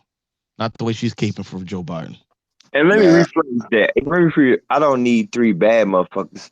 I need 3 good motherfuckers. I don't even say good motherfuckers. I need 3 gods. I'm gonna land and I'm gonna put it into my in the Jumbotron. Man, all y'all weird ass niggas, y'all gonna catch up. And when it comes to the time to kiss the ring, you better hope somebody don't give you the foot in your mouth and knock all your teeth out.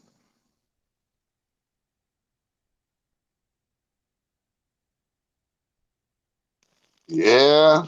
Don't tell them nothing. See, that's the kind of shit I don't tell motherfuckers. Because I be listening to shit people say, the little hurtful, the little evil, spiteful, little hurtful. Like it's nothing to it, but I just want to dig at a motherfucker. And then they out there in glass houses.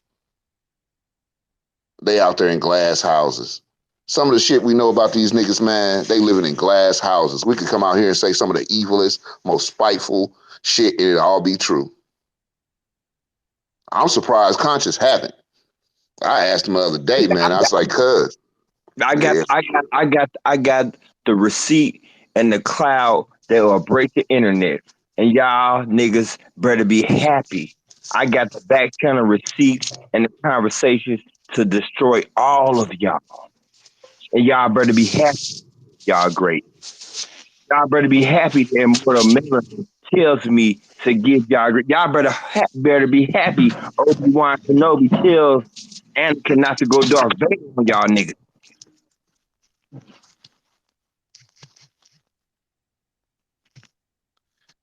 Ain't no need to go Darth Vader on a motherfucker that's crumbling. Just let their ass crumble, because that kind of the shit that we done seen, and the way that motherfuckers done dealt with us. When you move like that, it always it never fails. In over 50 years of life, I've seen motherfuckers move like that and flip flop and be wishy washy. And I've seen a lot of sociopaths running around pretending like they got feelings and don't have none. I've seen a lot of narcissists that don't give a shit about nothing but their goddamn self. And you know what? At the end of the day, it always turn out the same for their ass. They always end up fucked up in the game. Usually, they fall on their own sword. Usually it don't take much for a motherfucker like that, because they ain't even in their right.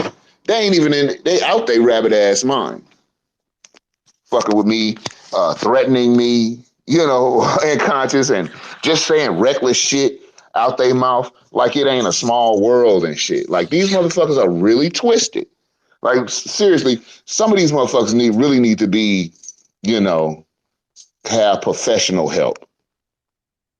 Because the type of help that I can give you if you crazy enough to get on this motherfucker, start talking about what you want harm for me and my family and all this kind of crazy shit niggas talking, and then if you crazy enough to co-sign that shit, imagine standing next to a nigga that's been out here talking about what they gonna do to another man's family.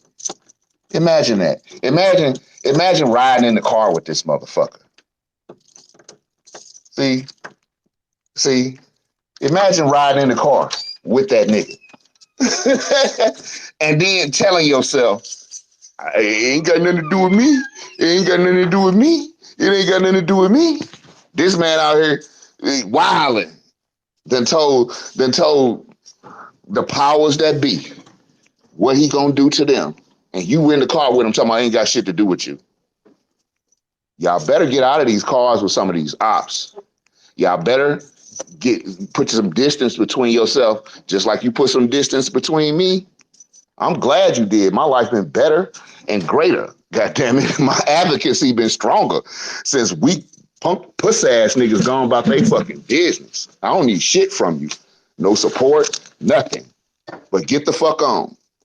And if you standing next to one of them motherfuckers, they're talking about what they was gonna do to my family, I don't want to hear what the fuck you got to say. None. I don't give a fuck who you are. I mean, I wouldn't give a fuck if you was Martin Luther King. You standing next to a nigga that's talking about what he gonna do to my people, nigga, you better get out the way. Unless you with the shit, unless you co-signing the shit. So, moral of the story is leave the rah-rah shit for the rah-rah niggas. Leave the street shit for the street niggas.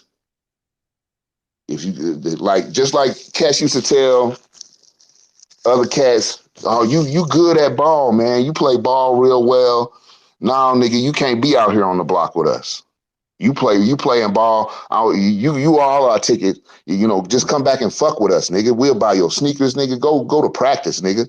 I better not catch you on this block because you are trying to do something with your life, right? I done seen a lot of niggas get told that. Shit, some niggas done told me that at one point or another. Wouldn't even let me on the block because they figured I was gonna do something with myself. So the point is, either you gonna get on some street shit or you gonna do the work for the people. That shit don't mix. It don't. You'll fuck up both of them. You'll fuck up your street shit and your advocacy for your people. Trying to get on some rah-rah shit, talking about reparations. You got to be the goofiest, most you got to be some of the dumbest motherfuckers on God's green earth to call yourself a reparations activist and you running around promoting violence against other black people. These same people that I'm thinking of that got all this vitriol for me and got all this ill will for me and want to see all this harm come to me, you don't hear them talking about that about nobody's white person. As a matter of fact, some of these motherfuckers want you to vote for Trump. They love Trump, but hate me. But they reparationists. It's this thing on. They love Trump, hate me, but they reparationists. We just gonna vote for Trump. I done heard them goofy ass niggas say that shit. If the shoe fit, wear it, nigga. Ooh, and then let's also, go. they want to vote for DeSantis.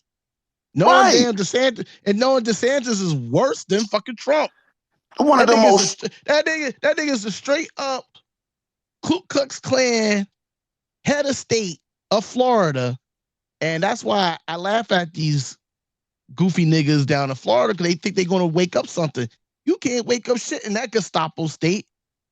You just living there like a damn what the hell Nina Brown said in New Jack City. You could be loyal customers or fuck it, keep it like Beirut. You just be living hostages. That's pretty much what they are down in Florida right now. They're hostages, just living there. Can't do shit.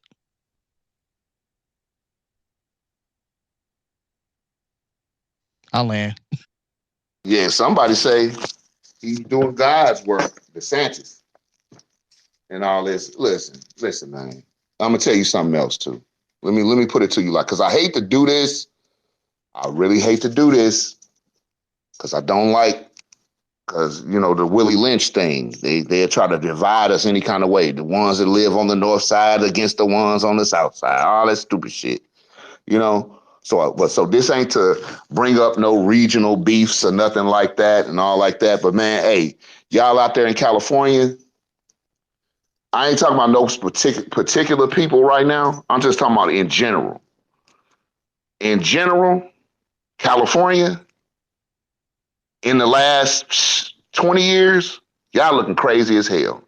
It ain't like it was in the 80s and 90s out there with y'all, man. I know y'all going through a lot. You're going through ethnic cleansing out there. The percentage of black folks in California has been plummeting, and it's steady plummeting. And it's a situation where y'all done become surrounded by a bunch of immigrants, and you act like it. A lot of y'all act like it out there in Cali. Y'all act like you've been surrounded by immigrants. You don't act like you've been. A lot of y'all, you don't act like you've been, with the exception of certain places like the Bay. Usually keep it strong. Usually. But other areas, them niggas up out of San Francisco, a lot of them niggas out of LA. Come on, man. Y'all starting to, y'all ain't acting like us. Y'all acting like them.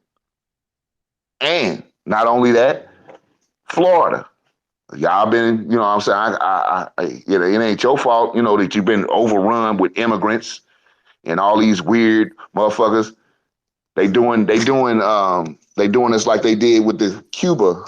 You know, when Castro kicked out all his criminals and insane people and sent them all over into Florida. And so y'all been getting hit with Cubans, Puerto Ricans, everything. Haitians, they come down there because they like the tropical climate similar to their homes. But now they get to come down there and eat. And you know they move different from black Americans, and y'all acting like them. A lot of y'all back down there acting just like them. You don't act like somebody from Mississippi. You don't act like somebody from who family go back to Alabama, North Carolina. You act like a motherfucker straight out of Haiti. Your lineage might be of us, but y'all been surrounded by these cats so long, till it seemed like you might have been lost your goddamn mind. Some of y'all. Some of y'all act like y'all done lost your goddamn mind. You know we don't move like that. And you know we don't. You know you don't come to me. You know you don't come to me and say nothing to me about what I'm doing after a man that threatened me and my family. You know you don't do that. And you know you don't come to me and say, oh, well, what you saying about him, that look kind of bad on me because I'm with him. After this man that threatened. Come on, man. Where you at with it? You've been down there too long. Y'all need to go back south, Go hang with your cousins for about a summer. Y'all need to get out of Florida. Don't go north. Go south. Go a couple of states over Alabama, Mississippi, Tennessee, Arkansas. Some of y'all need to go to the black parts of Texas and get y'all some home training and and get your motherfucking shit straight. You know you don't do that. You know black folks do not do that. That's grounds right there. That's just like you telling me I'm cool with what he said and I want you to just sit down and take it and wait on it and don't do nothing. That's what you saying. You ain't going to him saying, "Oh, come on, man. We out here for the work, man. We ain't out here for all that rah-rah shit. Nigga, you ain't tough anyway." So that's what a friend would tell him. You ain't tough anyway. So just sit your ass down, man. Let's do this work, man. Fuck that nigga. So what if he blocked you? Fuck that nigga. Let's do this work. We'll just outwork this nigga. That's what you should be telling them. But instead of that, you coming to me after y'all gone with that bullshit. And let me tell you something about you co-signing lying ass niggas. All them lies that you tell on me, all that shit gonna come back on you. It's not gonna harm me. The lies you tell on me don't harm me. I'm set tight. I got people that know me. They know what I do, what I don't do. So you can lie, and it don't make no difference.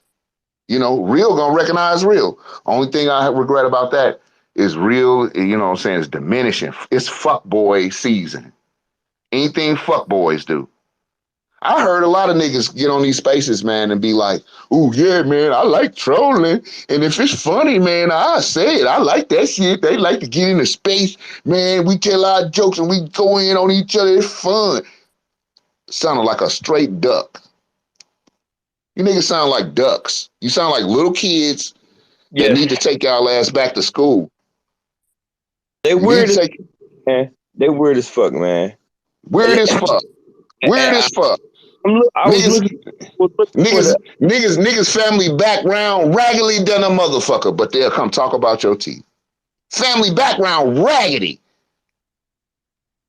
Nigga, I wish, man, I'm so glad. I'm so glad my family wasn't like a lot of y'all niggas' families. Nigga, I'll get some teeth and my right arm to keep the family that I got.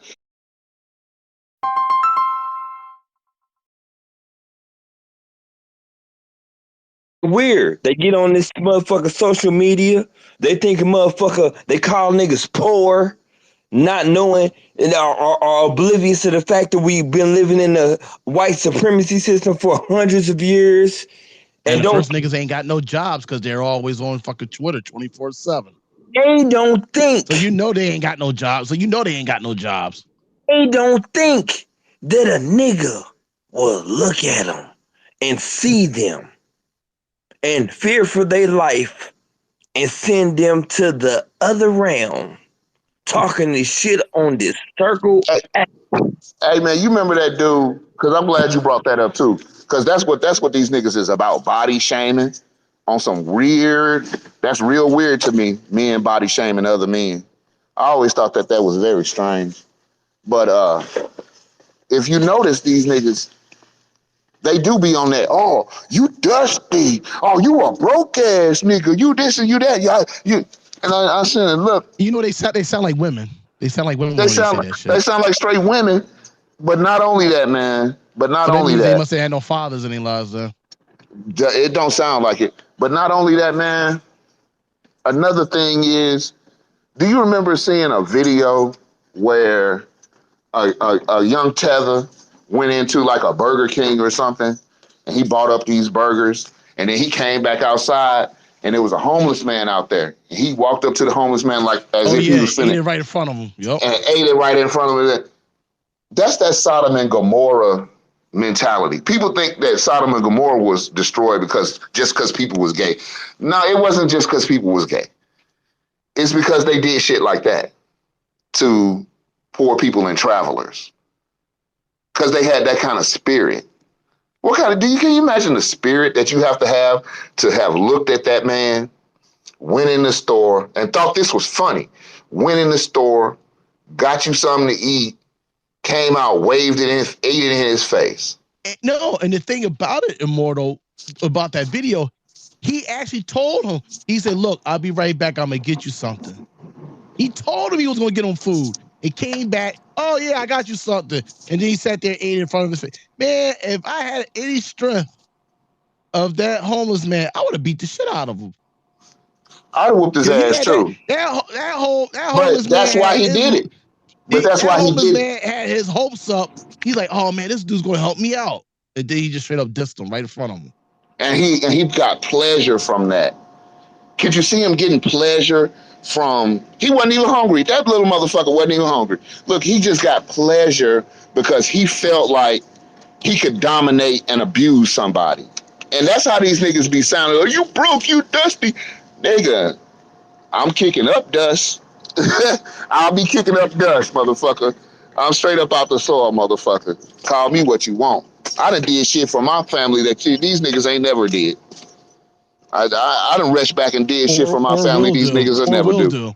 Never will do. They'll never buy their mama a house. They'll never do it. They'll never buy they kids and cars and shit. They'll never, save lives and put their life on the line to save their people. They'll never do that. They gonna do that. They got the spirit of that same motherfucker that went and got that burger. And you see that same spirit in a lot of these rappers too. Like the rapper who was walking and he just poured his liquor on some homeless dude for no reason whatsoever. Like these are so when they run into somebody that they think they got an economic advantage over, that they think they do, that they think they got an economic advantage over, it comes out of them. All that evil, demonic, Sodom and Gomorrah ass spirit comes out of their ass. They get a special type of something from thinking they better than the next black person, But I try to tell them, man, I ain't kicking no more game on this topic. I'm telling you, all that I'm scared. The public service announcement. I said it last night. Say it again. Every time I think of it, and I'm in a space or in public, I'm gonna remind motherfuckers that I'm a scary motherfucker. Hella scary. And I believe you. All that shit you say, you hate me, and you got all this hate, and you went, ooh, you better not see me. All that shit, I believe you. And you done convinced me, and I'm scared. I'm not gonna stop traveling though. I'm still going to Cali. I'm still going to Florida. I'm gonna be at a few different places. I'm still coming. But if you make room, don't approach me. If I see any of you motherfuckers on this app who have ever said fighting words to me or threatened me, I'm gonna immediately be in fear for my life because there ain't no other reason why you'll be there. Y'all motherfuckers out here making promises that you wanna do harm to me. Nigga, we gon' see. So keep running your mouth because we gon' see. We gon' see, and I'm gonna be scared than a motherfucker when I blow your ass down. Hey, you know what, Immortal? I'm a very scary individual also. My man said he's gonna take out the blower. I'm gonna take out the leaf blower. You gonna take out the leaf blower, blow some leaves away. Got to have a leaf blower. You hear me? Your got power the leaf blower tool. bottle ready. You gotta have the power tools because you never know what you might need. Something might need to be screwed down, hammered in. Blown away. Power tools. Goddamn it. Pause, Immortal.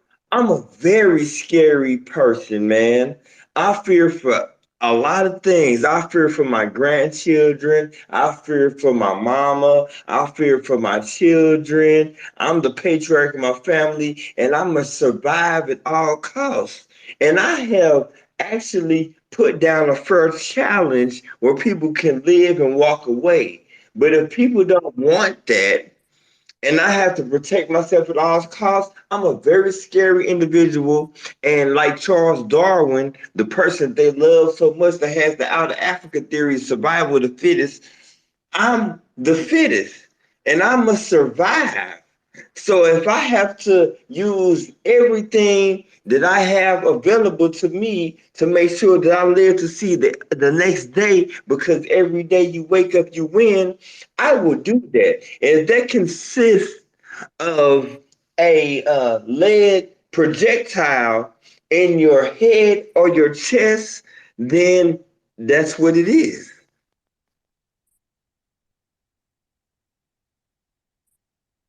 That's exactly what it is. Hey, check this out. I tried to do some research on that mammy. They said she's from St. Louis. I was about to say, wait, that's funny because I'm talking to two people from the area. I don't believe that. Hey, you I saw that know. I'm about site? to. Did you see that 42. site? No, 42. Hey, she's 42 years old, so that means y'all might have met her one time in life. And I don't know her mate, and I don't know what her maiden name is. So That's that I think it's same some Aaron. website. That same website that you read Feinstein, Frankenstein them on. I bet you it might tell her ethnicity too, because motherfuckers is gonna say St. Louis because they figure, oh, they must be one of us. Nah, there's some tellers. They stay hid. They stay hid around them Arabs. They suck up on. They slaves to them Arabs around here. You rarely see them. Them Africans. You rarely see them unless they bootlegging at a flea market or something. But other than that, or you see them working behind the counter or in the back with some Arabs, got them enslaved over this motherfucker. But other than that, man, check that out and see where she from. She always, motherfucker, always trying to claim St. Louis. No, she said she was born. No, it says she was born in St. Louis and never said to high school, but she went to Rhodes College. I don't know where the fuck that's at. All right, that's in Memphis, Tennessee, and then she went to University of Houston Law School. That's where she got her because she was a attorney. There was all this other dumb shit. I don't believe it because a lot of these they got their parents' names scrubbed. You can't find shit. Oh, they said that the dad was something and the mom worked at the post office. Oh yeah, that don't mean shit. I said I don't know. I said if you gotta have your shit scrubbed, that means you're hiding something. I'm just saying. You hiding something. But she might be a tether too. The way she was command me in Joe Biden, I would say she is I would say she is a tether or an anchor baby at least. Hey, that's why I call myself Mr. Not a Stain on 'em. Ain't a stain on me. Run all my shit. All you gonna see is a clean ass nigga that was out here hustling for his family that got a little bullshit weed charge. No snitching, none of that. None of that. Because at the end of the day, like in the Jumbotron, I built this shit brick by brick. I showed these niggas mercy. I showed them compassion. I showed them love. And what has it gotten me? I showed these niggas mercy. I showed them compassion. And what has it gotten me? Man, look, check this out. Check this shit out. Check this shit out, man. This is an example of the type of shit I'm talking about. Now, let's call her the mama who shall not be named. The mama who shall not be named. Now, the mama who shall not be named got doxxed. The people who doxxed her came right out and said it. It was no secret. They was all in timelines, all on YouTube, everywhere, all social media platforms. They was doxing her. The receipts still out there. They proud to this day for doxing the mama who shall not be named. They proud to this day for doxing her. I didn't have shit to do with that. And anybody familiar with me and familiar with what I was doing at the time know that I don't have shit to do with that. Do you know this motherfucker? The weird, goofy motherfucker out of California got up in one of the spaces and said, I think I'm mortal to one dox judge. Oh, oops, I almost said that the mother who shall not be named, god damn it. I almost said the mother was, but look, saying that I did it. Just make shit up. No, wait a minute. Let me finish, man. Just make shit up. Just make shit up. Just made that shit up. Know who did it. They know why the person did it, who actually doxed her. They know who did it. They know why. They watched the whole thing go down right in front of their face. And after all that, they turned around and said, had the nerve to open their mouth and say that I did it. Oh, I think immoral. When I think about it, I think immoral. Same goofy motherfucker that got kicked out the motherfucking thing. What's his name, man? No, his name is the weird nigga that went into California reparations. What's his name, man? What's his name? What that punk ass nigga name, man? Don't say the weird nigga name that said tethers and feathers. I ain't gonna say that weird ass tethers and feathers ass nigga name. I ain't gonna give him that power. That weird ass nigga that might catch that weird ass nigga name because he think niggas ain't pop up and Okay. Well, he know who he. If he hear this, he know I'm talking about him. All right, I'll think of his name in a second. And because niggas need to be on notice. And not only did he say that, I said, wow, listen to the nigga lie. Well, I guess they got to do something because what they've been doing ain't working. So I guess you got to do something, right? Since you so against a nigga for some reason. But along with that, the niggas started talking rah-rah. Threats and shit. Okay. You too, motherfucker. I'm think of your name, nigga, because I be calling Pan Kofa bitch ass out all the time.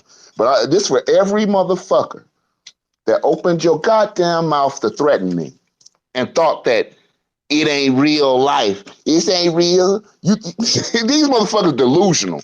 They think they can get on public airwaves, threaten you, talk shit about you, what they gonna do to you, and then it's nothing. It's pretend. This ain't make-believe, motherfucker. This ain't pretend. Nigga, this ain't the Muppet Show, motherfucker. This ain't the video game, bitch, nigga. Once you lay down, you stay down, bitch. You're not gonna boo-doo-doo-doo-doo and pop your bitch ass back up. You been playing video games too much. You been sitting around them motherfuckers police too much. I don't give a fuck if you was police and then you became a bodyguard. Yeah, you, nigga. You was the police, nigga, and then you became a fucking bodyguard. Now all of a sudden, you a motherfucker activist. Talking about what the fuck you gonna do to me? I heard you, nigga. Talk that rah-rah shit. You always do. I ain't the only one you to said it. Your motherfucking ass has got a mental problem. You need to read some Dr. Francis Cress Welsing books. Because I plan to travel. And when I'm in California, nigga, I'll be in your neck of the woods, and nigga, if you ever push up on me, if I see you coming, nigga, I fear for my life. I'm gonna think of that bitch ass nigga name. See, that's how much I really be thinking about you niggas. But I just can't let go threats. People tell me, oh, they some bitch ass niggas. They ain't gonna do nothing. They ain't gonna do nothing. I say, yeah, I believe you about right. But you know what? A lot of motherfuckers wish to God that they didn't underestimate me. See? It's a lot of motherfuckers wishing to God that they hadn't underestimated me. And so I'm not gonna underestimate you. You look like a Rudy Poop, bitch ass, ex-cop, punk ass motherfucker to me. In a motherfucker what do you call it? Since we want to talk shit and niggas got big nuts and all that kind of shit, we're gonna get it popping then, family. We're gonna get it popping because what I'm not gonna do is keep walking around feeling like a motherfucker want to do something. You talking all this shit on these airwaves. I told you bitch ass niggas. I told all you hoe ass niggas. Keep the violence out of it. This is for the people. Nigga, this is you a reparationist or you a black empowerment, all this. That don't got nothing to do with violence against each other. Absolutely nothing. So once you start getting into violence and what you gonna do and how you, all that shit, that ain't got shit to do with the work. You done left the work. You done clocked the fuck out, nigga. You done clocked the fuck out. You on some street shit. You should have listened to your partners told you stay off the block, nigga. Go make something out of yourself, bitch, nigga. Stay off the block, nigga, and go make something out of yourself. Go be a reparationist then. Talking shit what they gonna do to me is gonna end up in tragedy. I'm telling you. Because I'm not gonna be running around in fear for my life forever, in fear that somebody gonna do something to my son, do something to my family. That's what they said they're gonna do, but I'm gonna let Third go. I'm trying to see who it was. Salute, fam. I'm trying to see who it was, Immortal.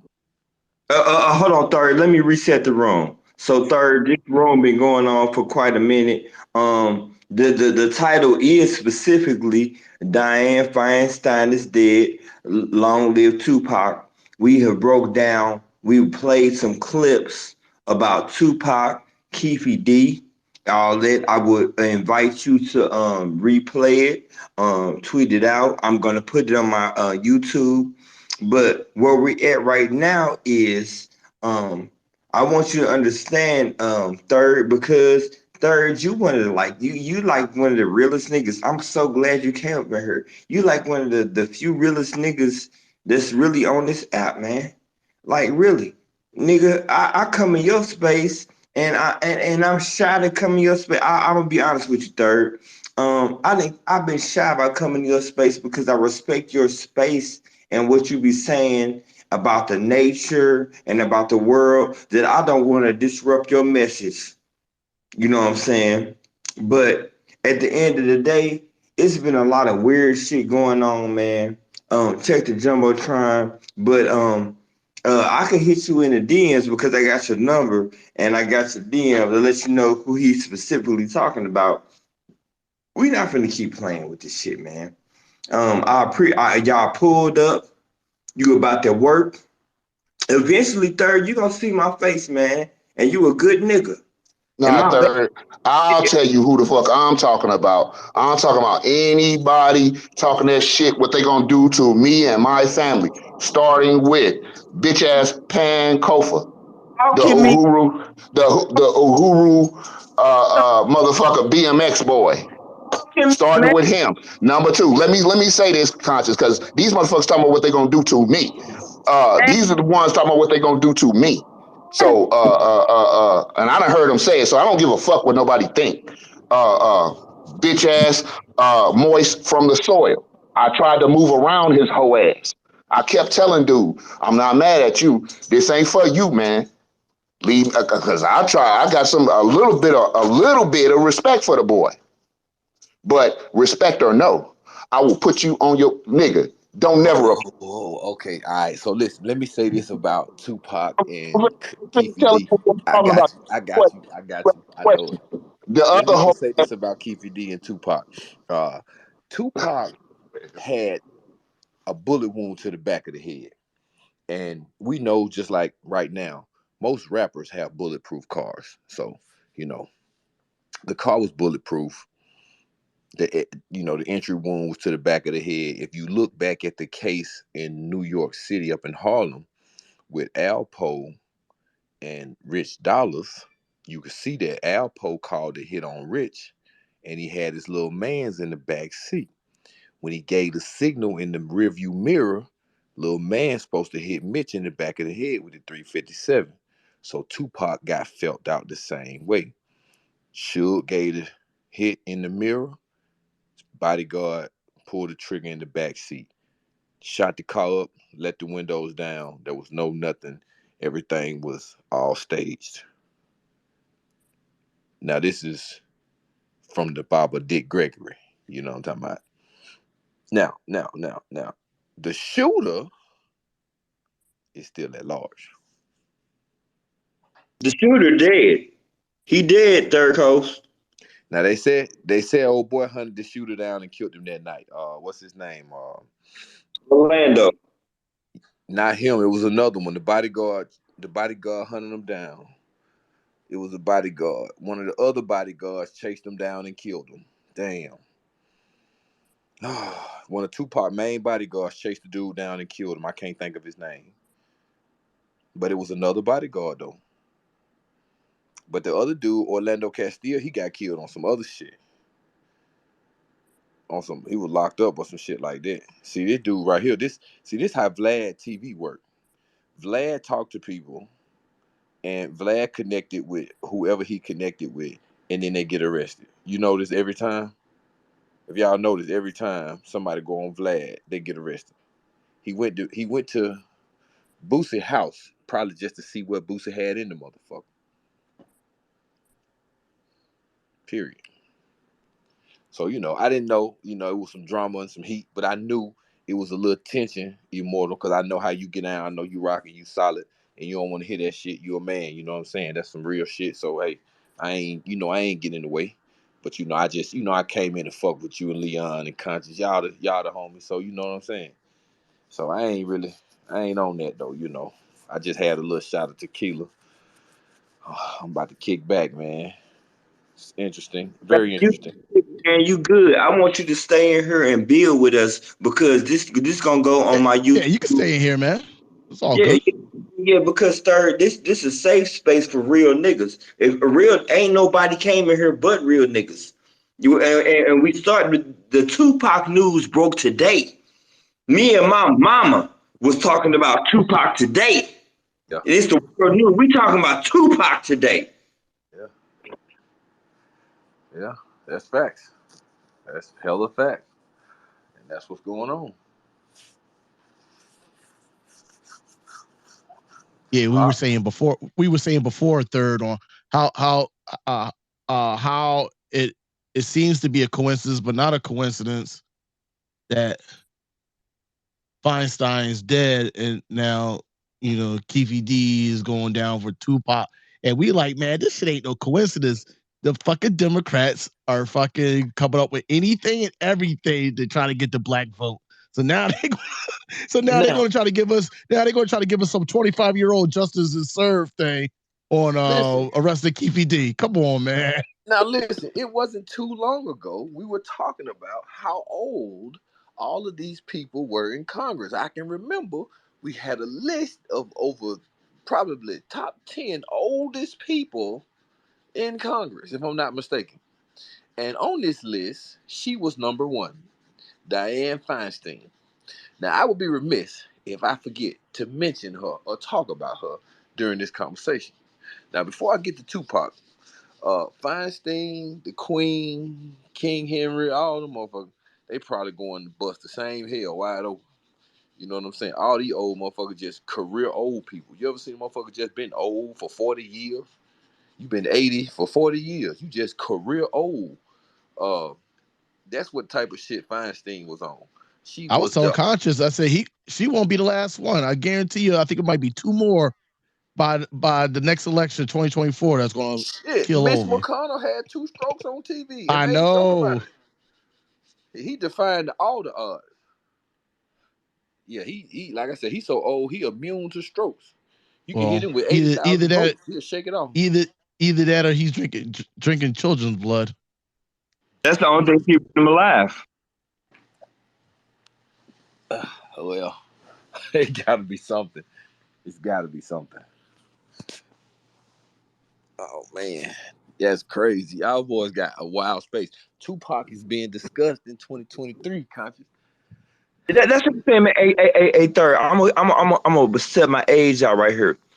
I was when Tupac died. That was the beginning of my senior year in high school. Wow. Yeah. Okay. I was And in like 6th, 7th grade. man, that was the beginning year of senior. I was a senior in high school, doing my thing, rolling around here with beats in my car, Turkish chain, and all that. And that broke my heart. Everybody, bro, the whole country, bro. People was crying, teachers was crying.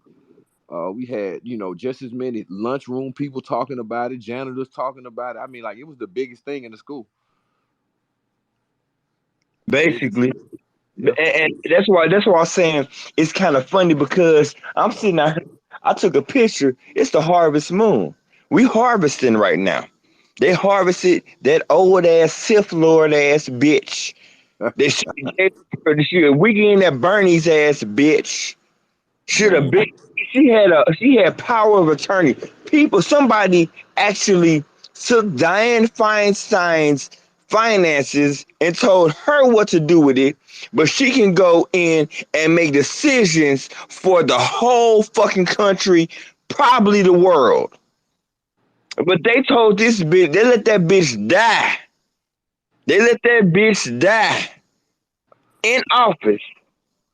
And then they go sit here and try, and they continuing the shit with Glitch McConnell. They got this nigga. They hitting the button on this nigga. They can mute this nigga when they want, like he on Twitter, and they still want to let these motherfuckers run the planet. What the fuck's going on, man? This is a conundrum because she was the oldest motherfucker I ever seen running in Congress. I never wheelchair. They had to wheel her around, and then miraculously, after being wheeled around everywhere, she walks into the damn Congress Hall. She walks in, waves around, and then walks out right back to the wheelchair. Like, is it a body double? Did she have a body double? How the fuck did she walk out of there? But she always in a wheelchair. Weekend at Bernie's. Yeah, I think so too. I think they've been playing with her body, and it is what it is, and it's probably something that they do conscious. Because we actually got video footage of Zelensky and his body double at the same time. We we've been had they done had body doubles for years, man. Bush had, Trump had one. but Trump had one. Saddam Hussein had one. Hussein bin Laden, yeah. All in these man, they gotta stop. Look, they gotta stop playing in our face, man. Right. They gotta stop playing in our face, man. This a whole nother age. We coming into a whole nother galactic situation. The whole world is burning on their ass. Because I'm gonna go deep with you right now. Because that Harvest Moon was deep. I was ready to hit on that. That's the fourth full moon we've had this year. I can't remember a year where we really had four full moons back to back to back, all of them bright like that. I can't really remember a time. So yeah, that's a good one. Yeah, no, we not really because okay, so I'm gonna break down some galactic knowledge right now.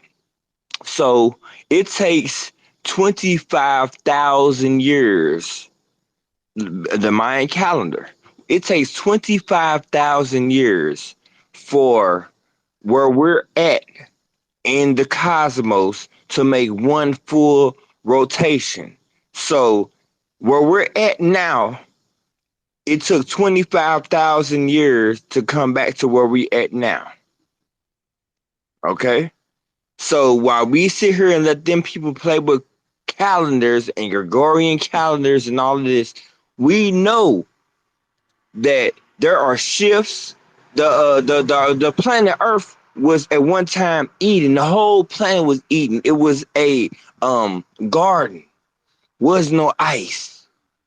It was the Goldilocks place. Everybody could walk around in their clothes, no clothes, all of that. And they think that we finna continue to live in the ice age. And we know who we developed. We know who we created in this ice age. We have mutants running us. The mutants have to be put. No, they're not even mutants. They're our children, and we let our children take over what's going on right now. They need to sit down. They need to sit down. I can't even expound, man.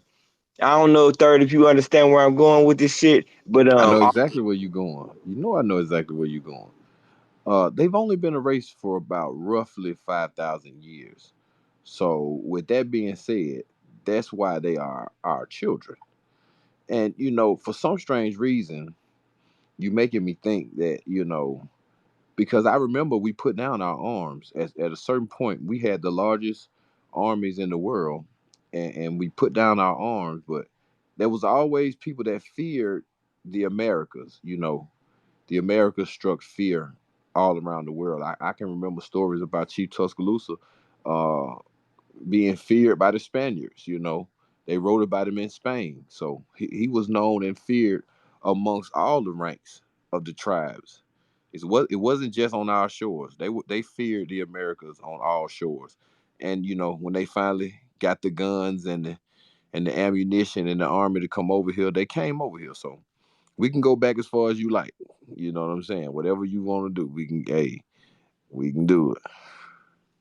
Cause for a long time, for a very long time, they've been nothing but cowards and treasonous bastards. And like I said, we can go back as far as you want to go, but I like to stay from about the 1300s on up. From the 1300s on up, but we can go back all the way to BC or whatever. It's all good. I'm versatile. You know me. Deep with the history, deep with the knowledge. That Gregorian calendar, that's another one now. That's you stay with a gem now. You know what I'm saying? That's a gem. I know a little bit about astrology. I know a little bit about everything, so I can talk about it. But I know a little about astrology, uh, constellations and stuff. So yeah, just you had to. Hey, if I be slow on something, you would have to just catch me up. But I can You catch up quickly. you good, man, because this a real nigga's face. Really, I'm gonna let you know right now. Only real niggas getting mics in this motherfucker. Only real niggas because you might need to uh I have no problem with you telling me and being humble and saying you might not understand that, because I can understand a person to say I don't know enough to speak about something, so I want to listen, because it's not enough people that want to listen. A lot of people want to talk, but not enough people want to listen. But I appreciate what you're saying, and you're right, because you further along than a lot of these motherfuckers. Because like I said, we talking about Tupac, we talking about a lot of things in this space right here right now. Um, what I do know is that it's a changing of the guard. Um, I've been sitting back, dropping breadcrumbs here and there, because I could give a fuck about 23.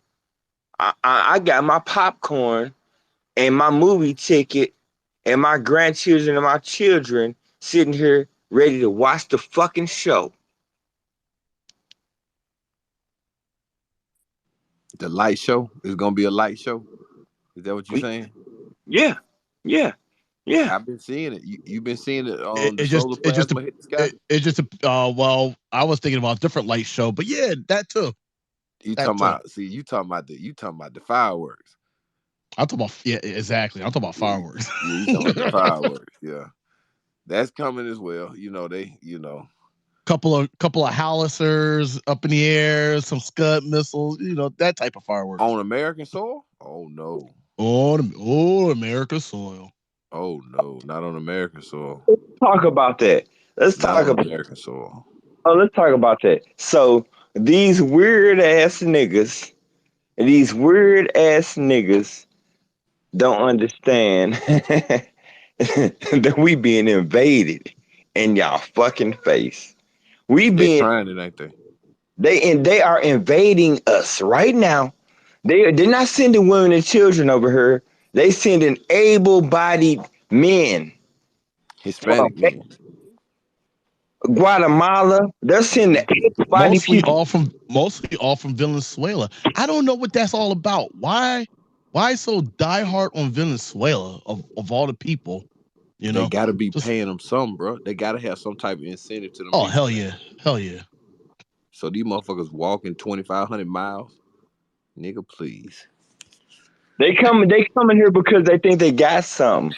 But you know what? The only thing that's keeping them off of us is they know that it's a bunch of street niggas that run around here with Dracos. They know it's a bunch of niggas that's running around here. That's why they trying to pass laws like the one here in St. Louis, and they don't want you walking around intimidating these immigrants. They don't want That's motherfuckers. why they. That's We why would they try. That's get why they off. trying to push that. That's why they try to push new gun laws. It's not for the immigrants. They trying to push that. They trying to make these new gun laws for us, so we don't be busting back on these immigrants. That's what that shit is. That's all what it is. Just to try to handcuff us again. That's crazy. All I know is I know when I go to Mississippi, when I go to Alabama, when I go to Georgia, I know a bunch of street niggas. They got a whole bunch of unregistered guns that will knock your shit off. And that's what they scared of. You need a weapon for 3 reasons. You just choose which those 3 reasons are. So with that being said, I gotta be at work at 7 o'clock in the morning, famo. Hey, tweet out the space before you go, man. Tweet out the space, man. This is recorded, but thank you for coming in here. Third. When Hey, you it's should try to time do for a weekend one. yeah, Weekend yeah. weekend morning cup of coffee. That'd be cool. No doubt. Can you third? Can you have a weekend cup of coffee tomorrow? I would love a cup of coffee Saturday morning. Let's see. You know my Saturday mornings be packed, man. I'm telling you, I really can't. You know what I'm saying? If I'm doing What that about on Sunday? Sunday, some Sundays I could. I don't know. Maybe this Sunday. What about Monday? Now, Monday we can do. Monday we can do. That sounds good to me because I'm free on Monday. I'm Yeah, free as a bird and with wings on Monday. yeah, I'm free on Monday, man. Hey, y'all be smooth, man. Y'all be smooth. I'm finna slide. I'll be dangerous.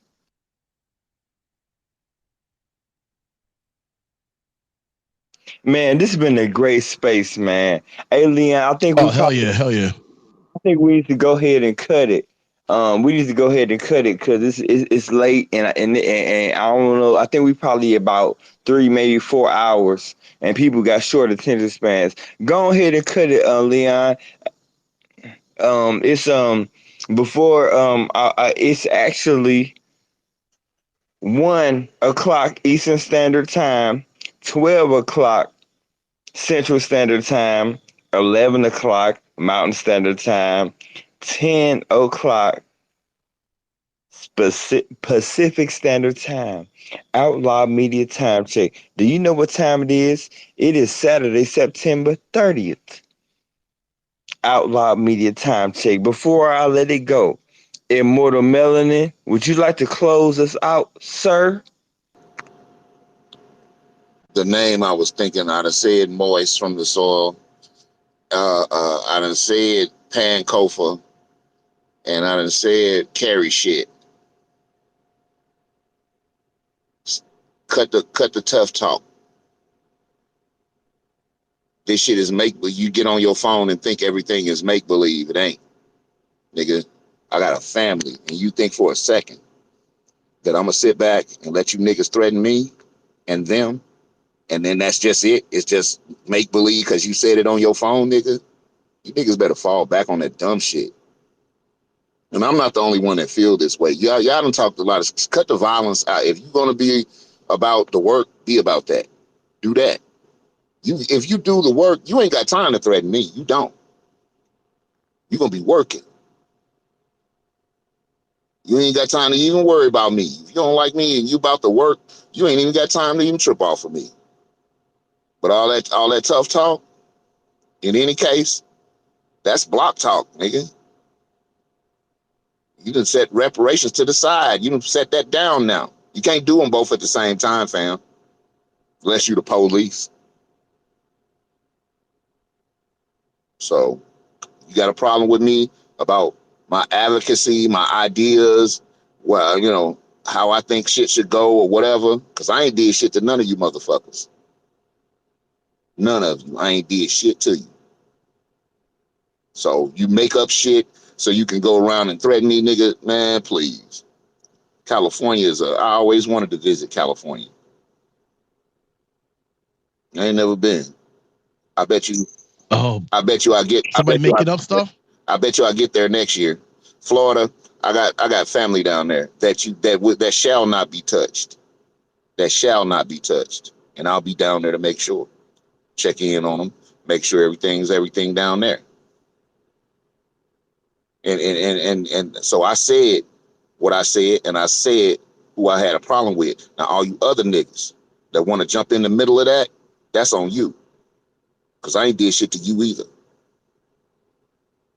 So I didn't have a So I didn't have so I didn't have a problem with Moist from the Soil. So he wanted to jump in some shit that didn't have shit to do with him, with his tramp stamp wearing ass. That nigga got a tramp stamp of Africa on the bottom of his, on the top of his, the small of his back. That's what that nigga on. That nigga got a tramp stamp on the small of his back. That's one thing I can at least say about Nostradamus. He kept that shit on an academic. Whatever differences me and him have, he kept that shit strictly academic.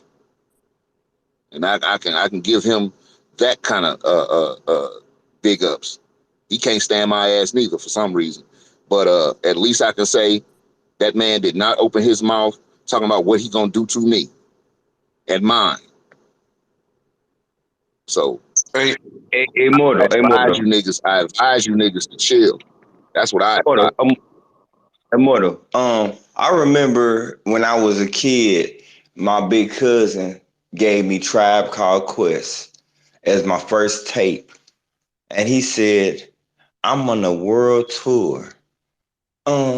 We gonna be on the world tour with Immortal, my man, walking around here with in my hand."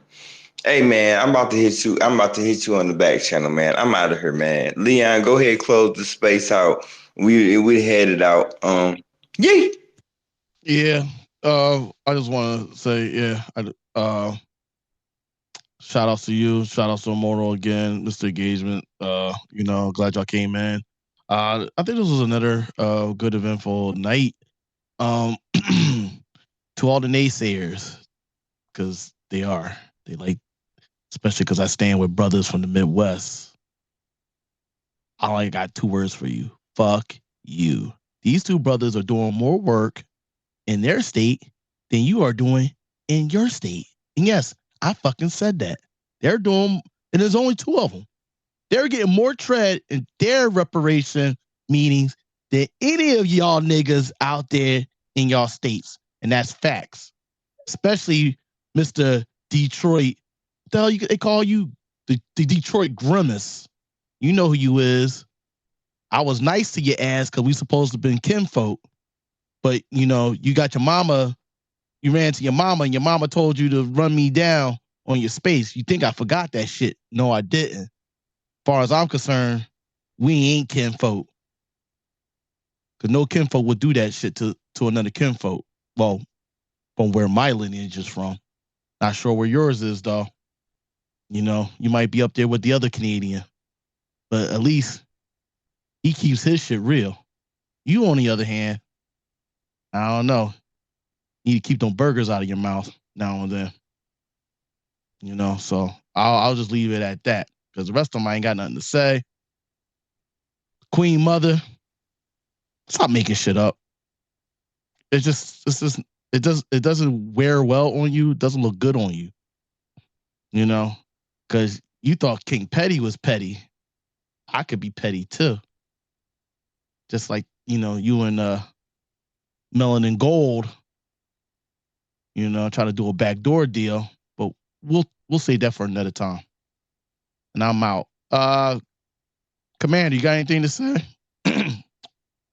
Or Immortal, if you have anything to say again? Nah, I think we just said it. I think we just said it. Motherfuckers need to fall back and get in their lane. That's all. Just get in your lane, little lokes. Your little lokes need to get in your lane. It's not a game. That's all. That's it. That's all, man.